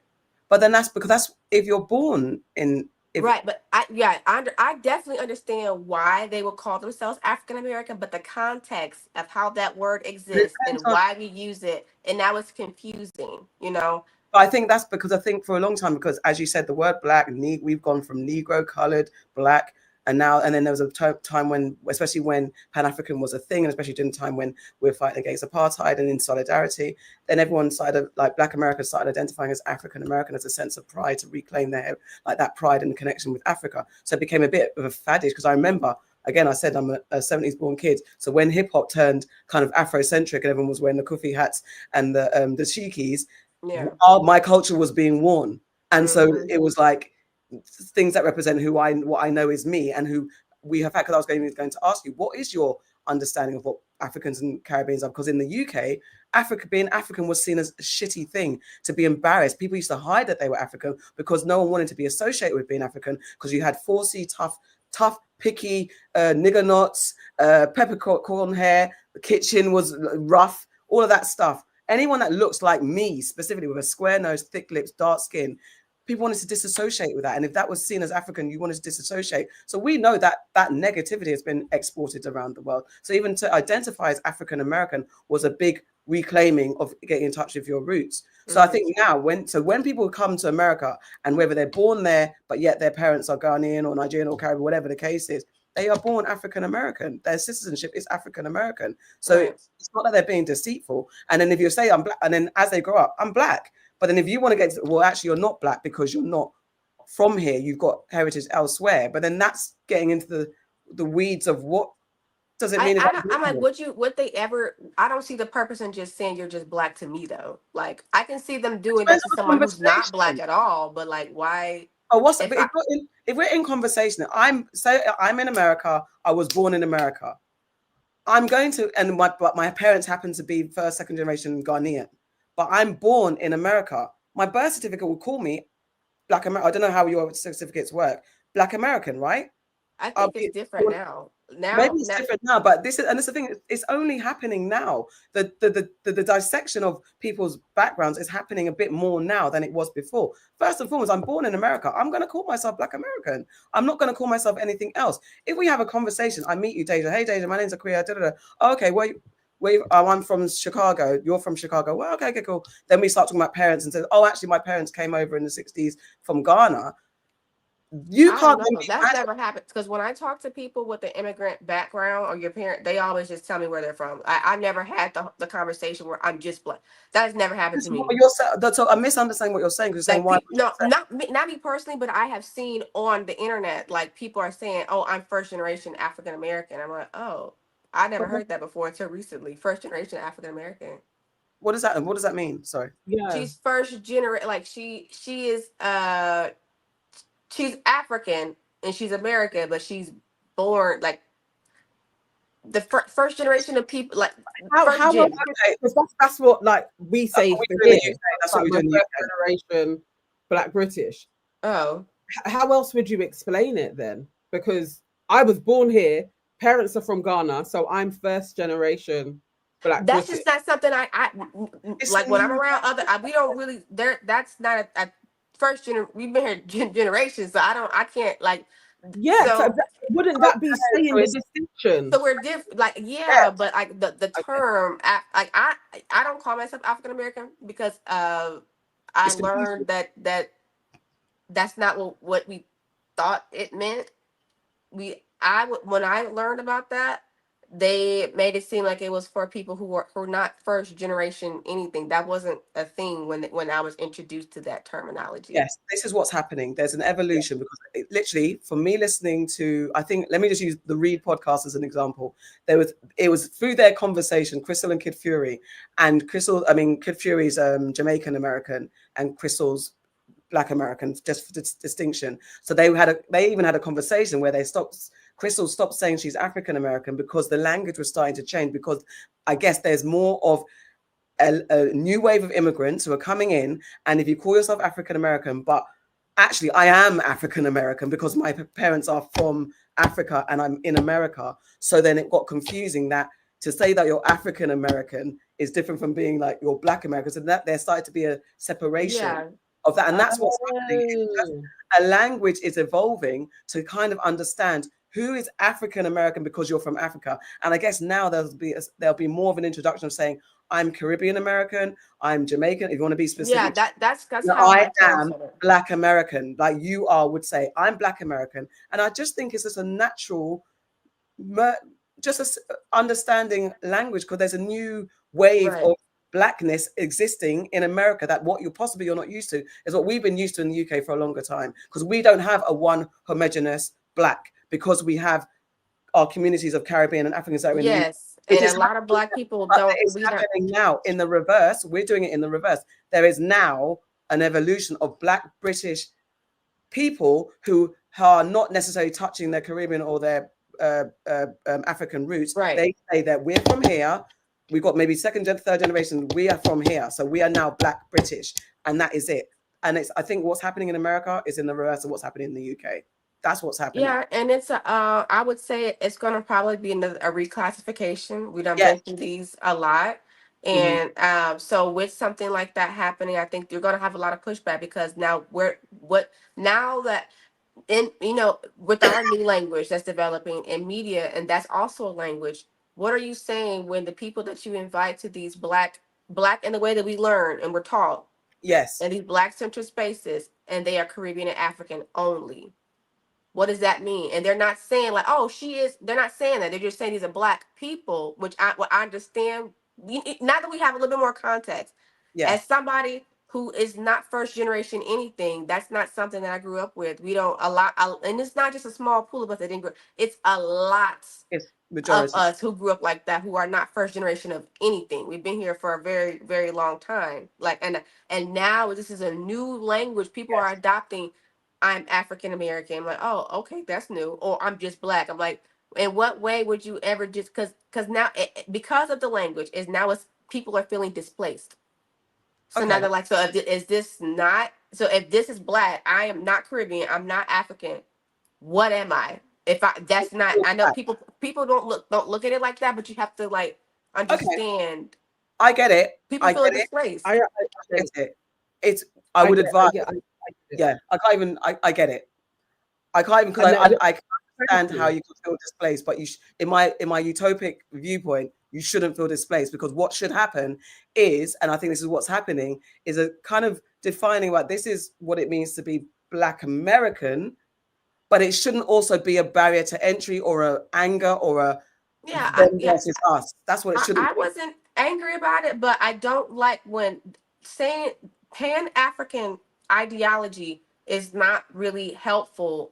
And in theory it sounds nice, but in actuality it's not performing the way people think it should, or the way it should be. It's not like that. And that's why a lot of Black people are not calling themselves African American. That's why a lot of Black people here are not Pan-Africans, because they know now that this does not serve you in the way that we thought it would. We thought that we were all together and all one, and in these spaces that we will all grow from this. That's not what's happening. There's tokenism within heritage and Black spaces, and what is the appropriate Black? What is a more global Black? People have commented on my page like, "Oh, you're too this. You're not whatever." I'm not marketable because I'm not looked at as global Black, and I'm not in media. I do not come off as diverse, because we have this ingrained thought that, oh, only girls that look like this are promoted. Right now, I can tell you right now, there are no beauty influencers Black that look like me. None. Not one. What do you mean? Is it light skin or? I'm not. Well, I don't consider myself light skin. I'm in the middle. I'm like I was literally about to say this. We always have this thing because you are light for us. I'm like, but you got to depend on who you're comparing. Yeah. So I'm light. What do you mean? What look like you in what capacity? What do you mean that they don't look like you? How? No, but when media is looking for Blackness, they want undeniably Black. Okay, so someone who's like. Deeper skin, and that they wouldn't question whatever your media says Black is. They're not. It's not, and they're cloaking that as diversity, and it's not diverse. It's kind of like they're giving the DEI initiative, but it's not even really. It's like a lazy way of saying that you're diverse. You're not really showing Blackness in its full capacity, because you're not even imagine just showing one shade range, one type of feature, one type of look, or very, very similar look. The girls, they're not, it's not very diverse. I feel like this, honestly, I think diversity only means deeper skin. I think it's so for two dark-skinned women who you'll have to search to find our representation.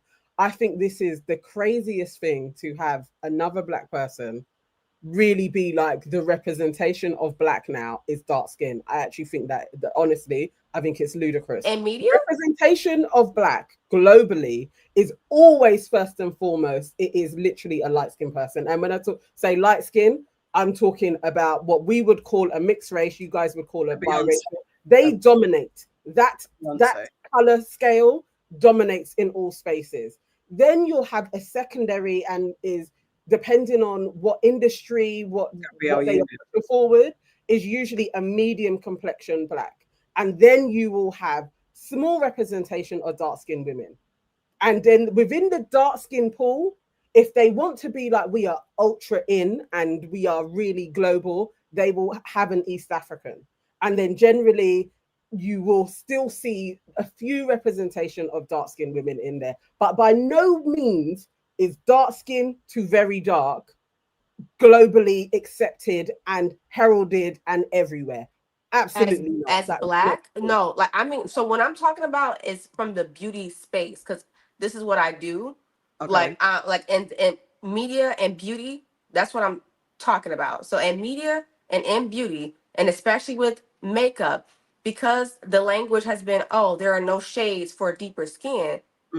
They all lead. Most of them lead with the deeper skin model. Okay. That when it comes to the shade ranges, a lot of them put the deepest first. Like when you're looking at the swatches or whatever, they might have somebody close to my skin tone there, but they make sure that it's heavily implemented, that they are diverse. They care about Blackness and the people that were lacking. How deep skin, they are dominant in these spaces. I wouldn't make that up. I wouldn't lie about that. Okay. I have no reason to. Even if this is true, I'm 45 years old. If this is true for in the last 5 years, let's say, since the pandemic, that darker skinned women have now become what is the standard of Black, in 40 years of my life, that has never been the standard. Even if it lasted for a year, what do you think that says for all of the millions of dark-skinned girls that are out there that have never seen themselves, never seen that representation, couldn't even get that makeup, that now they can? I think it's disgusting that we're even talking about this, for equally having representation of dark skin be like, this is now taking over Blackness. Come on. I think you kind of inflating what I said. That's not. I don't use words over, like taking over or too African or anything like that, because I respect the conversation and what we're talking about and how sensitive that it is. And I think we should understand that I have a level of knowledge in this, because I actually do this. Like, it's not something that I have no reason to come here and lie and paint this picture like, oh, I'm saying this because I have done the research. I have done the work. I'm not like, it is when brands are looking to show other Black people, somebody that they're going to show you someone who's undeniably Black without them talking anything. They're going to show you. Oh my God. Someone could deny me of what someone could say that I'm. I think something's happened. Someone could deny me of my Blackness in media and be like, oh, she's too light, she's this, she's that. Me talking about Black topics, people have an issue with. I left those comments up too. People are saying certain things about me in my comment section because I can come off not Black enough. Yeah. I can. I think that I agree with the converse. I can understand that, because I do think, especially because I work in media on my media platform, the British Blacklist. So I'm a news media entertainment platform. So definitely I see especially in the UK, when it comes to tokenism and visibility of Blackness, they'll put a dark-skinned woman or a dark-skinned, when it comes to the women, they'll put a dark-skinned woman, especially with the women, yeah. But they will put a dark-skinned woman in space and they'll surround them by whiteness, because I'm always fighting against, like, where the hell is the Black love? And especially when it comes to dark-skinned women, they're never paired with a dark-skinned Black man. And that's in America as well, because colorism is a thing in the West, wherever you are in the diaspora, colorism is a thing. And sometimes we as Black people perpetrate that because we are also brainwashed by white supremacy, blah, blah, blah, blah, blah. So I understand the tokenism use of a dark-skinned person to ensure that the white company is ticking their DEI box. I absolutely yes. They might not tick it off with me. That's all I'm saying. I'm wary of, and this is something, okay, I can't speak to your industry because I'm no longer in it, that is also an African problem, because then it's like, well, then the girls, that means, because you're kind of saying that there's no dark-skinned Black Americans. They don't show any dark-skinned Black American girls. They do not, because we know that girls here can be very deep-skinned. They're not there. So now I'm like, okay, so not only is it...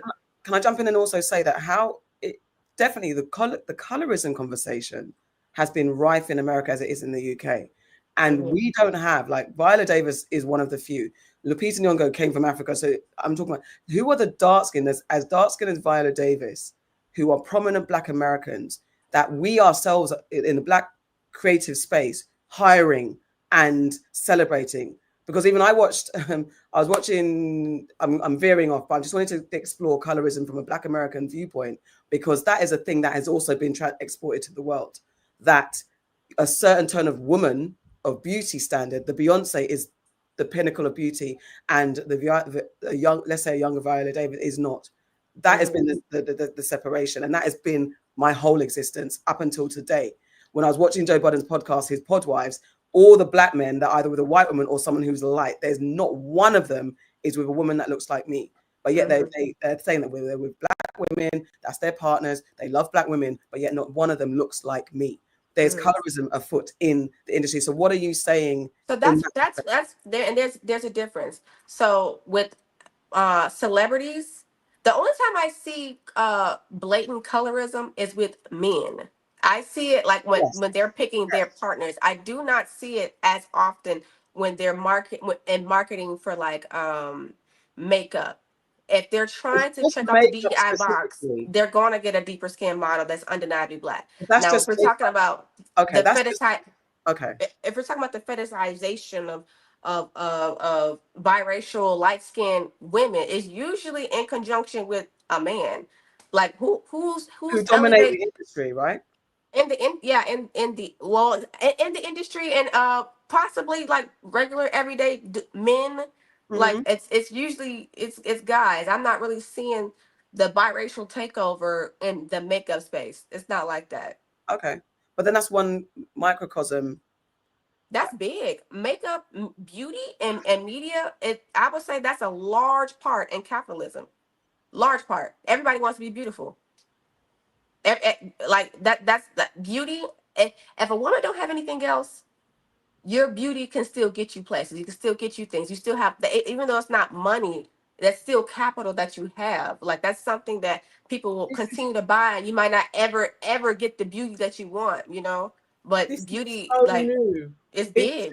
It's so new to even have a dark skin model in the beauty space. It's so new. And this is honestly is why it's so frustrating to me to even be having this conversation, because it feels like at any slight change where we do try and at least have representation, it then turns into it's all gone that way. And it's like and this is like a part of globalization that more people need to understand.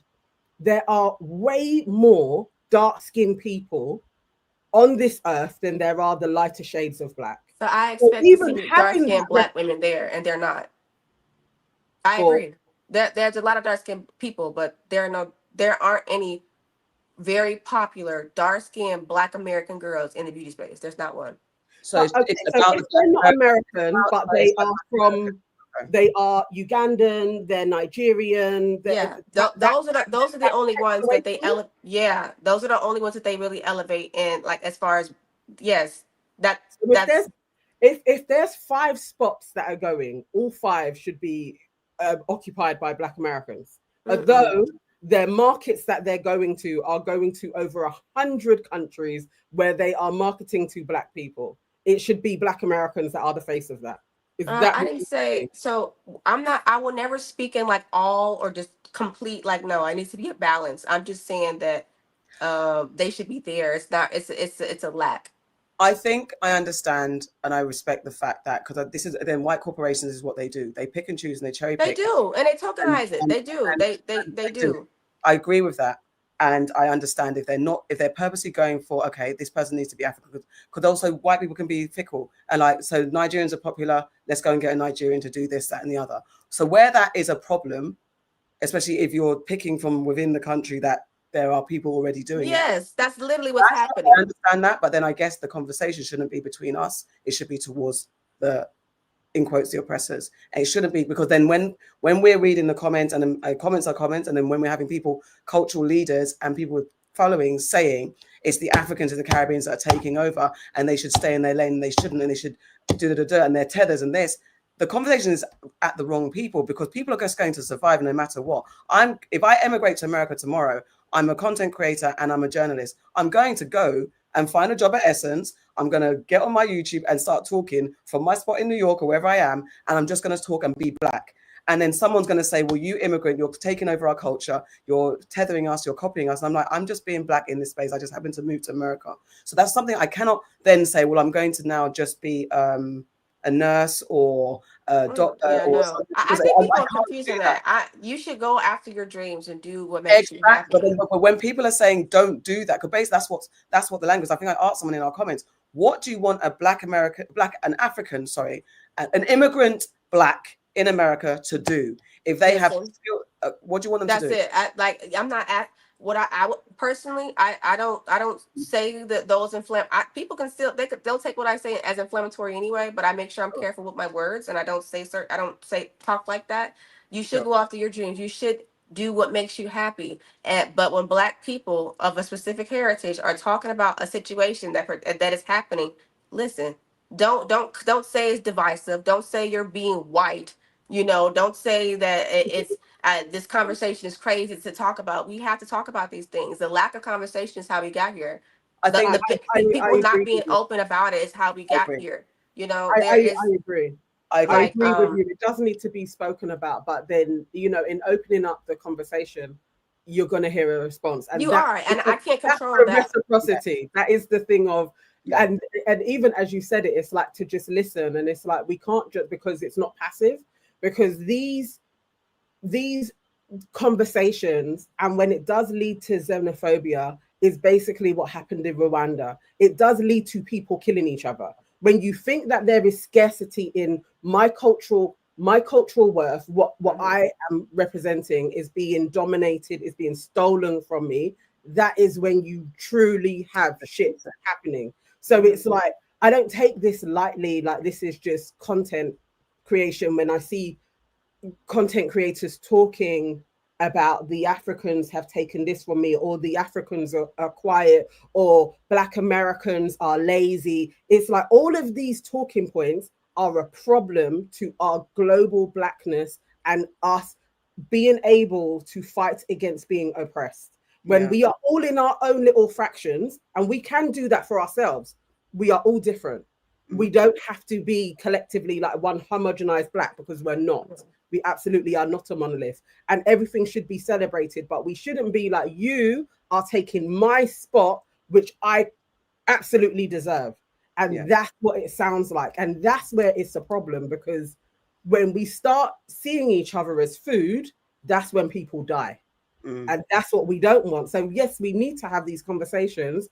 I need to understand, and I think I got it. I understand the fears, the removal, the feeling ostracized in your own country. I absolutely understand that. So that's where then the dialogue needs to go with, okay, it's a problem. I didn't know that there was such a divide, that you could go to adulthood and you didn't have any experiences with an African or a Caribbean. I didn't know. It's a lot of, especially in the South. Like it's different in New York or places up there. Like it's very, but it's not exactly like that in Chicago, and it's not like that in it's definitely not like that in Texas. And then on top of that, Africans and Caribbeans, they stay in their own communities. I get that. I understand. I understand that too, because we have regionality over here. So if you live in London or a big city like Manchester or Birmingham, you're going to think it's more multicultural. Then you step out and it's very white, and it's a whole different thing. Like, I guess your rural towns in America where they're more white than anything. And definitely when we have the same problem as well, where everything's focused in London. If you're in London, you're living large. Even if you're black, you've got poverty, but there's still like you're getting more resources than if you lived out in the regions again, because similar to the conversation about the South and how London is representative of what blackness is, and maybe someone who's from up north or the deep south of the UK, their blackness isn't going to be as valued. You have to be from London to be represented. So it's again mirroring the same issue. So we do understand completely, but I echo what Nana's saying. I have an understanding because I've seen more of these conversations and stuff like that.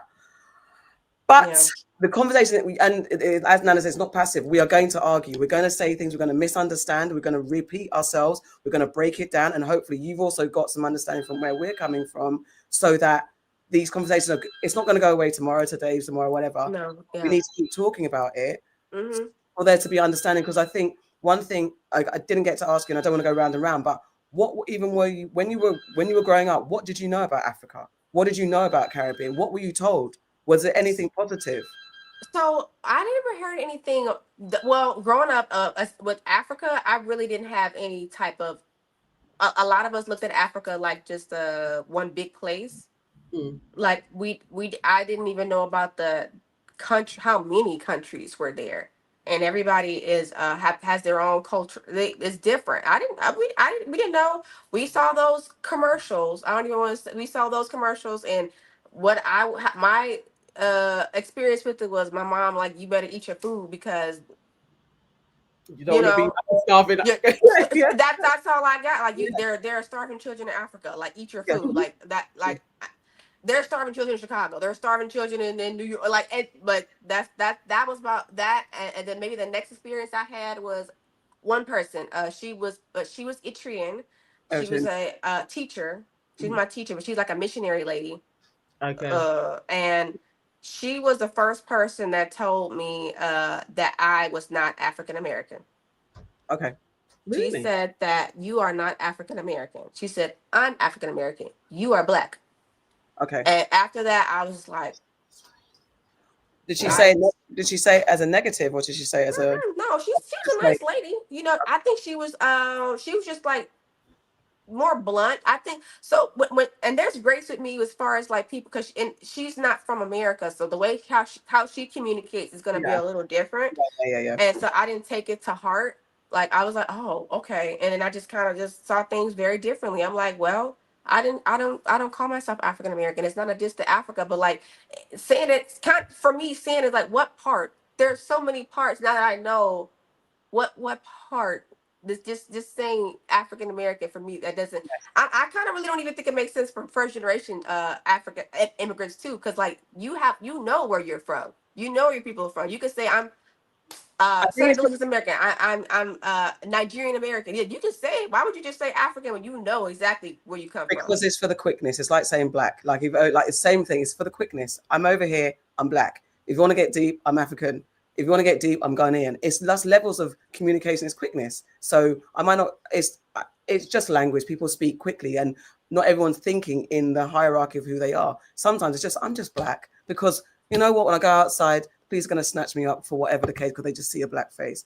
I'm so glad you spoke about what you were fed growing up, because we had that in the UK as well. Caribbeans versus Africans. We had the same diaspora wars within our thing, Caribbeans versus Africans. And especially because of the slave conversation, we had the Africans sold us, so there was negativity. You don't want to look African because if you look African, then you're impoverished. You've got flies on your belly. You live in a mud hut. There was not positivity. It's only in recent times, and especially with the advancement of the internet, where the barriers are broken down and people are starting to see that, oh, Africa isn't a country, it's a continent. Oh, there's 54 countries. Oh, there's different tribes. There's more understanding of the different looks. Even the fact that you can get light-skinned Africans and the very dark-skinned Africans. All this. And that's another thing. They do not show. That's another thing too. They do not show any Nigerian girls who look like me. None.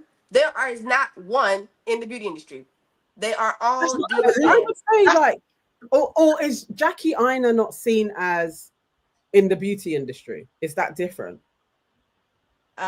Is she seen as what?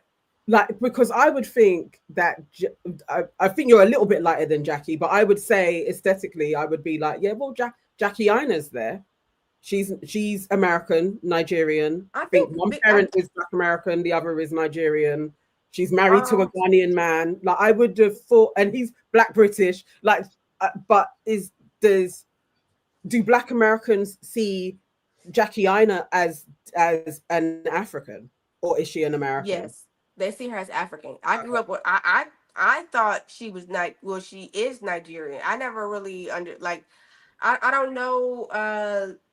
It's different because when you have two heritages, like, people are just, and she from what I can see and what others have seen, she leaves with her Nigerian heritage.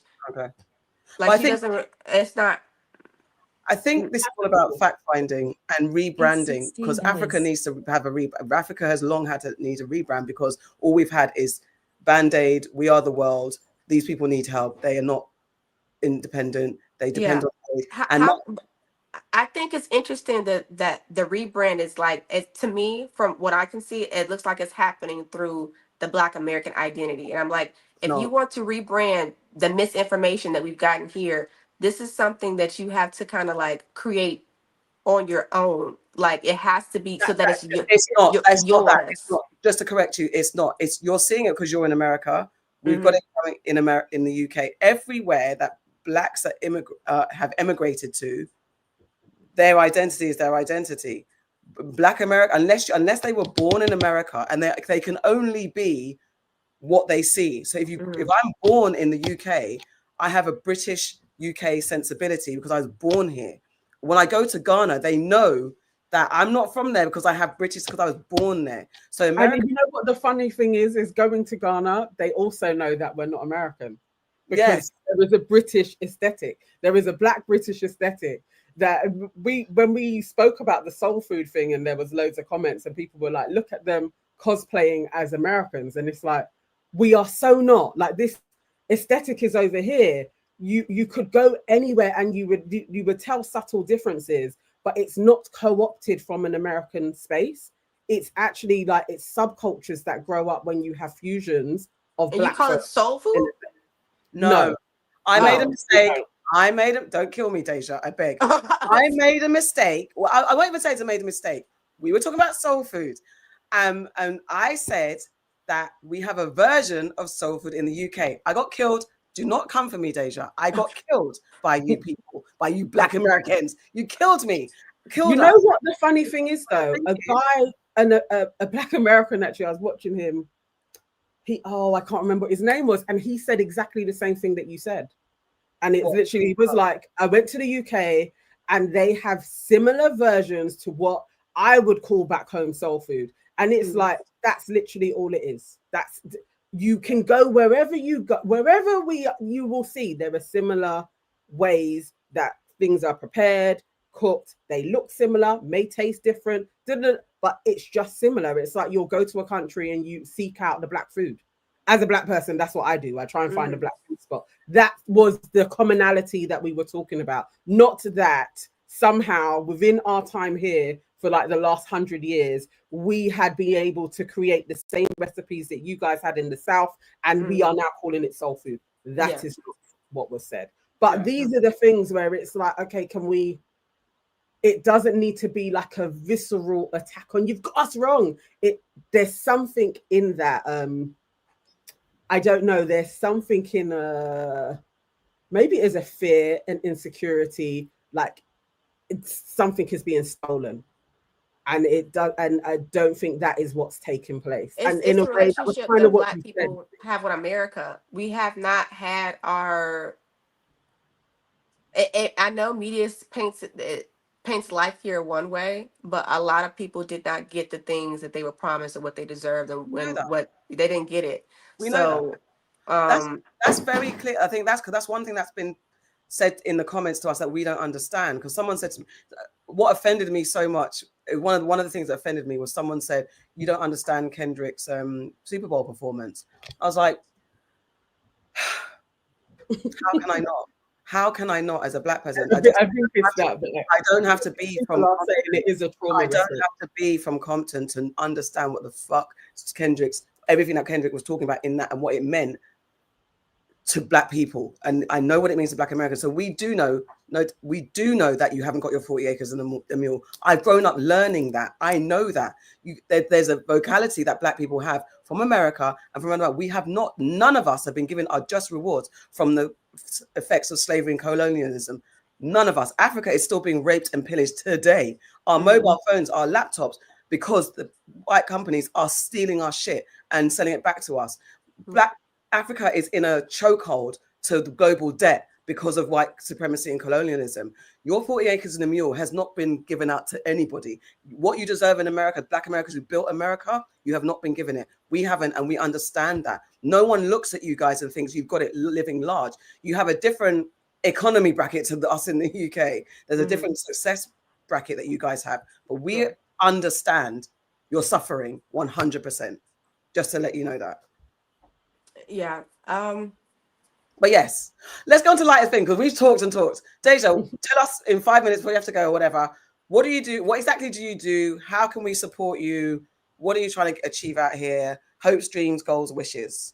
So now that I've caused quite a stir with my videos, well, I've been, I guess I'm in a position where I'm just gonna say I think I'm in a position where I'm a leader. I have officially have a voice. People are starting to recognize me now.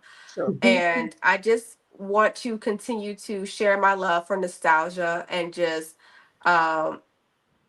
glam, all types of glam. I do want to focus on Black American beauty. I know that might sound whatever, but I feel like it's necessary, and that's something I've always done. It's just I never was vocal about it. I've always been into the fashion and the makeup and the style. But now I'm more vocal about it. But I want to create something. I'm working on something that I can maybe get back to, girls like me here that may feel overlooked, not really sought after, don't really fit the Black aesthetic, the mold that they have here for media. There's a lot of girls like me who don't really quite fit. I'm not quite this and I'm not quite that. I'm somewhere in the middle.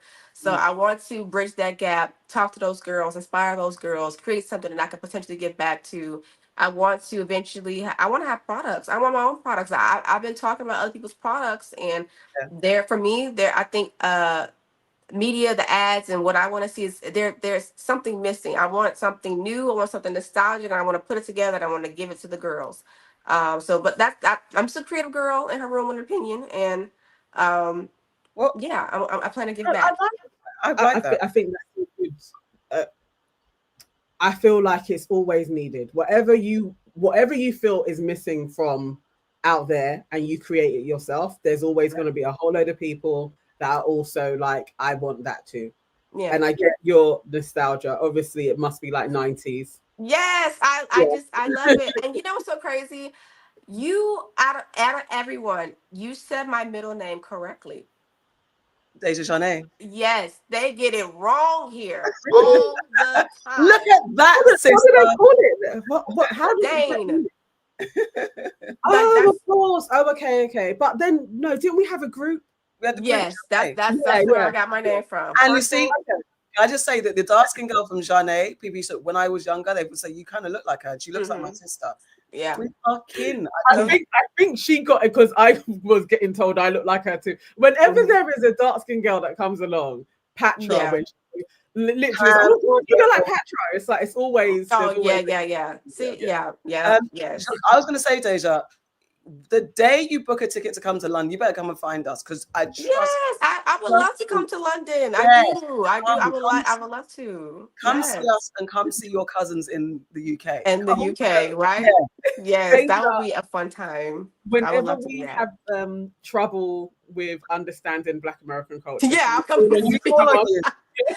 And you guys later, like, I think what they mean. People in the comments are like, you need to get an American auntie to join the fold. So if you're happy, every so often we'll knock on your door and say, come join us. Explain this, like. Yeah, come chat.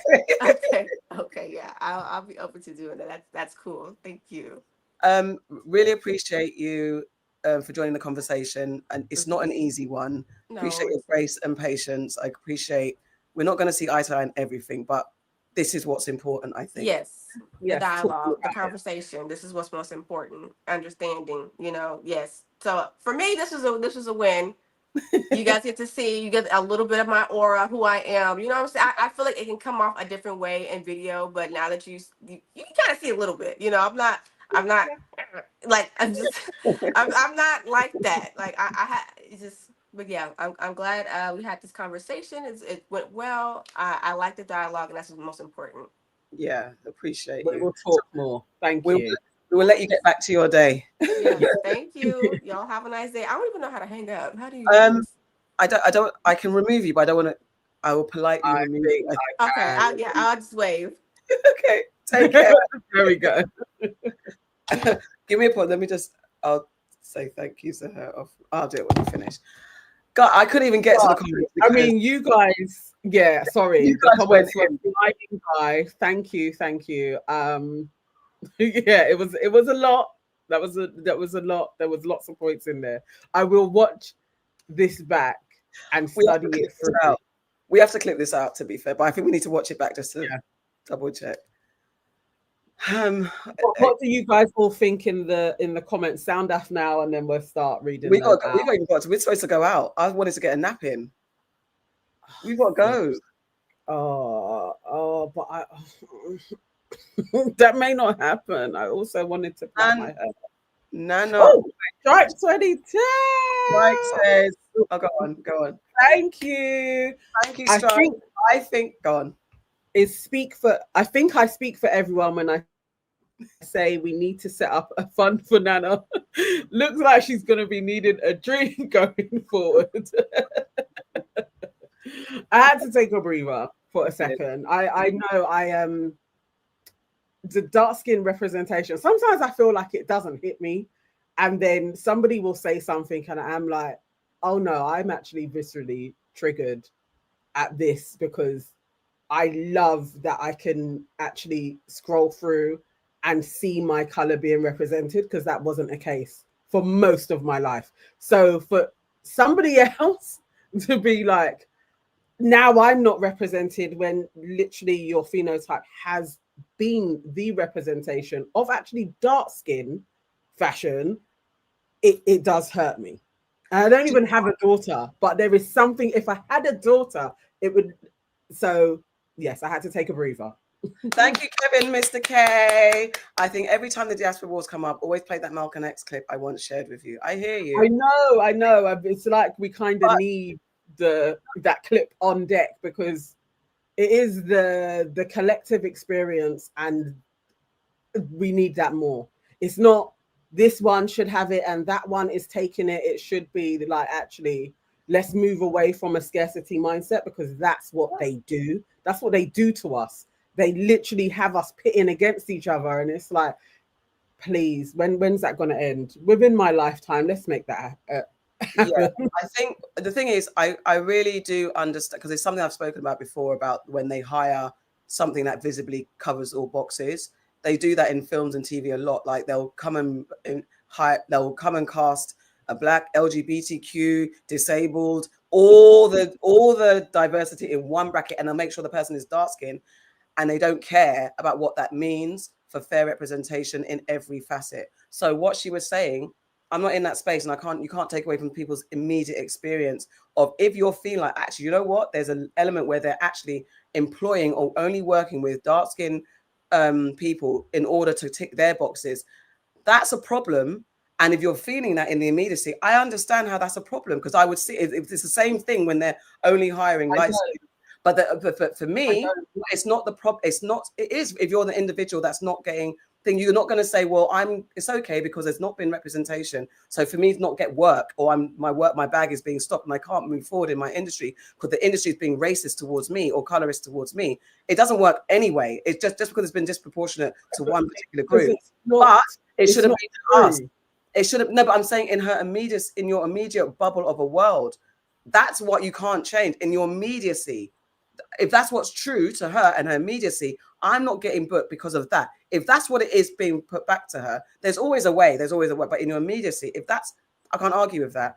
But the argument shouldn't be to Africans. It should be to talk out and speak out about the employers who are doing shit wrong.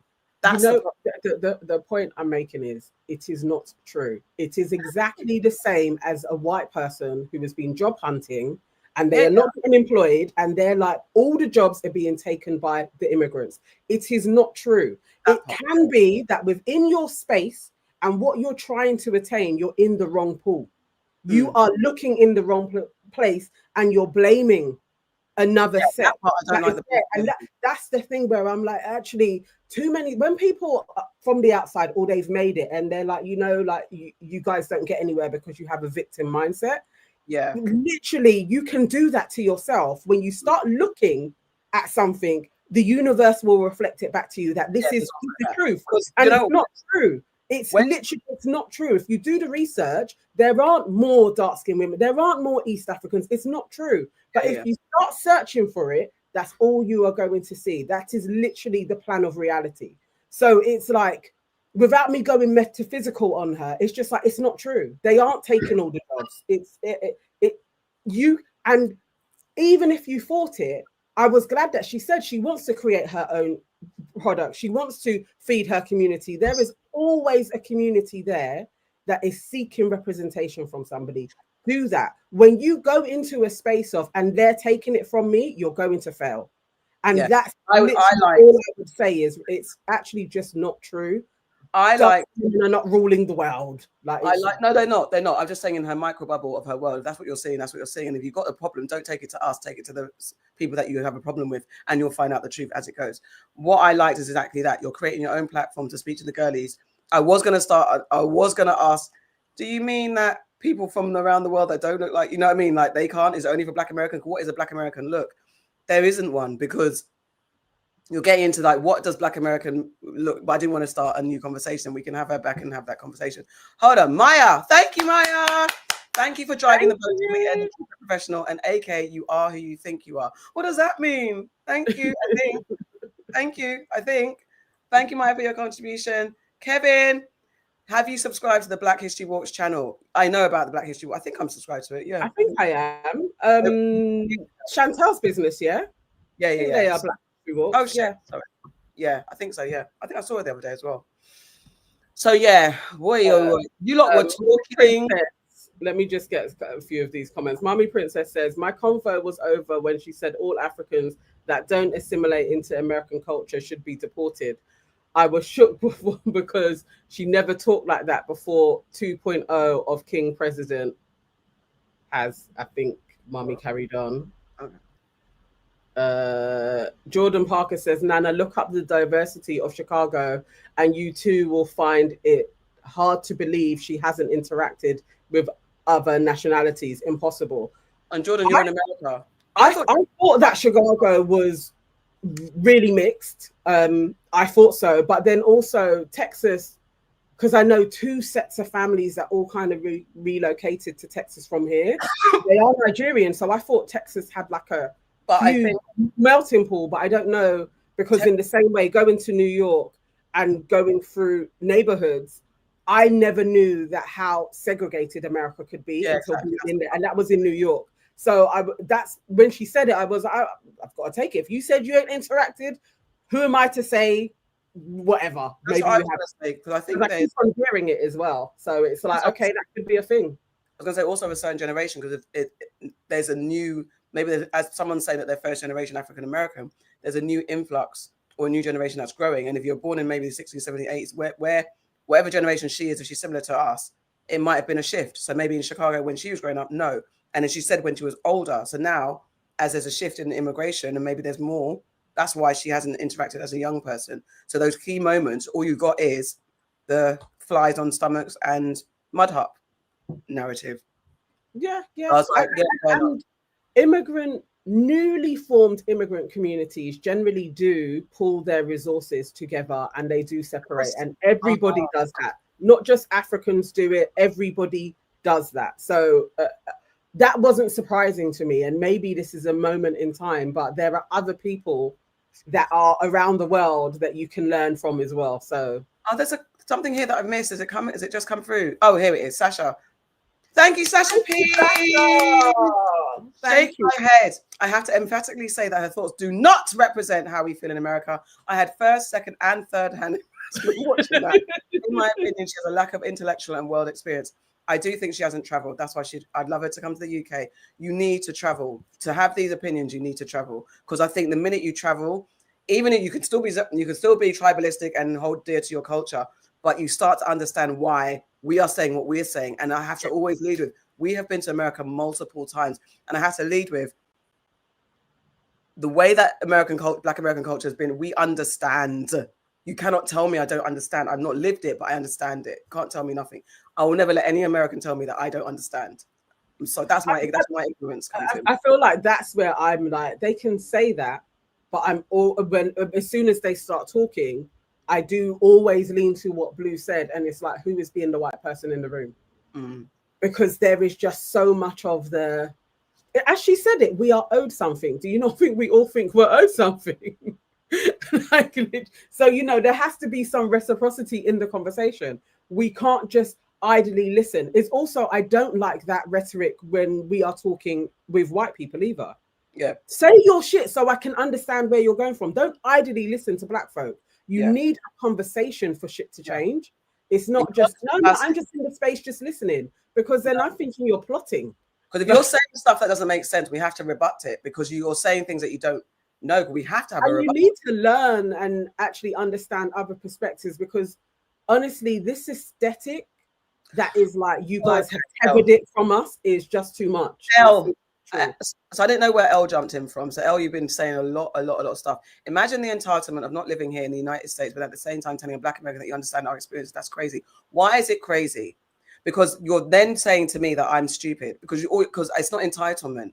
I just told you, if you've been through the whole chat, and this is what I find the most frustrating, when someone is speaking clear dialect, clear language. I'm not talking shit. I literally have said, I grew up with a lot of books, TV, newspapers, articles, films about the Black American experience. And from that, I got understanding and similarity and empathy, because it represented some of the struggles that I have been through myself as a Black person.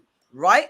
Also, can Elle say the same? Can Elle say she has studied, or she or they have studied any other outside communities and understand that they are wholly different to the Black American experience? Have you ever looked, studied, read, communicated with anybody else to know that it's so far opposed and always been co-opted? I probably would say you haven't. Have you actually even left your neighborhood, Elle? These are questions. Do you have a passport? You're talking about sickness. You're sick because actually you're saying it's entitlement because I cannot go to African country. I'm not in Africa, because I can't go to Ghana and tell them about the experience. I can understand it.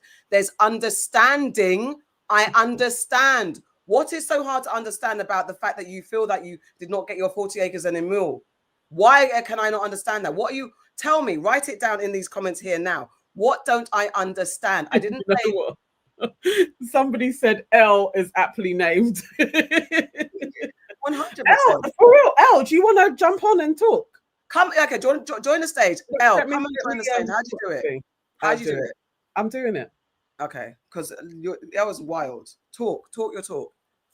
Come on. You ain't even got to be visually on. You can do it audio-wise. Come talk and tell me what I don't understand. Because I don't understand. I don't understand slavery. Will Smith said Elle has been taking L's all afternoon. Mad. I'm not telling you that I don't even know what you think. Ronald said, AK, she isn't deaf. Sorry, because I'm angry. Exactly. Miss Harding said it's not going to happen. Yeah, you're not coming on now. Said probably a white person. You're probably even white. That's it. Elle's not even African American. How about that? Elle, the thing is in the chat. Click it, join. Let's have a conversation. Let's go. Bad man. You were keyboard warrior a second ago. Look, I'm gonna make one of my twists fall out. I've been Here flicking my hair so much. typing hard.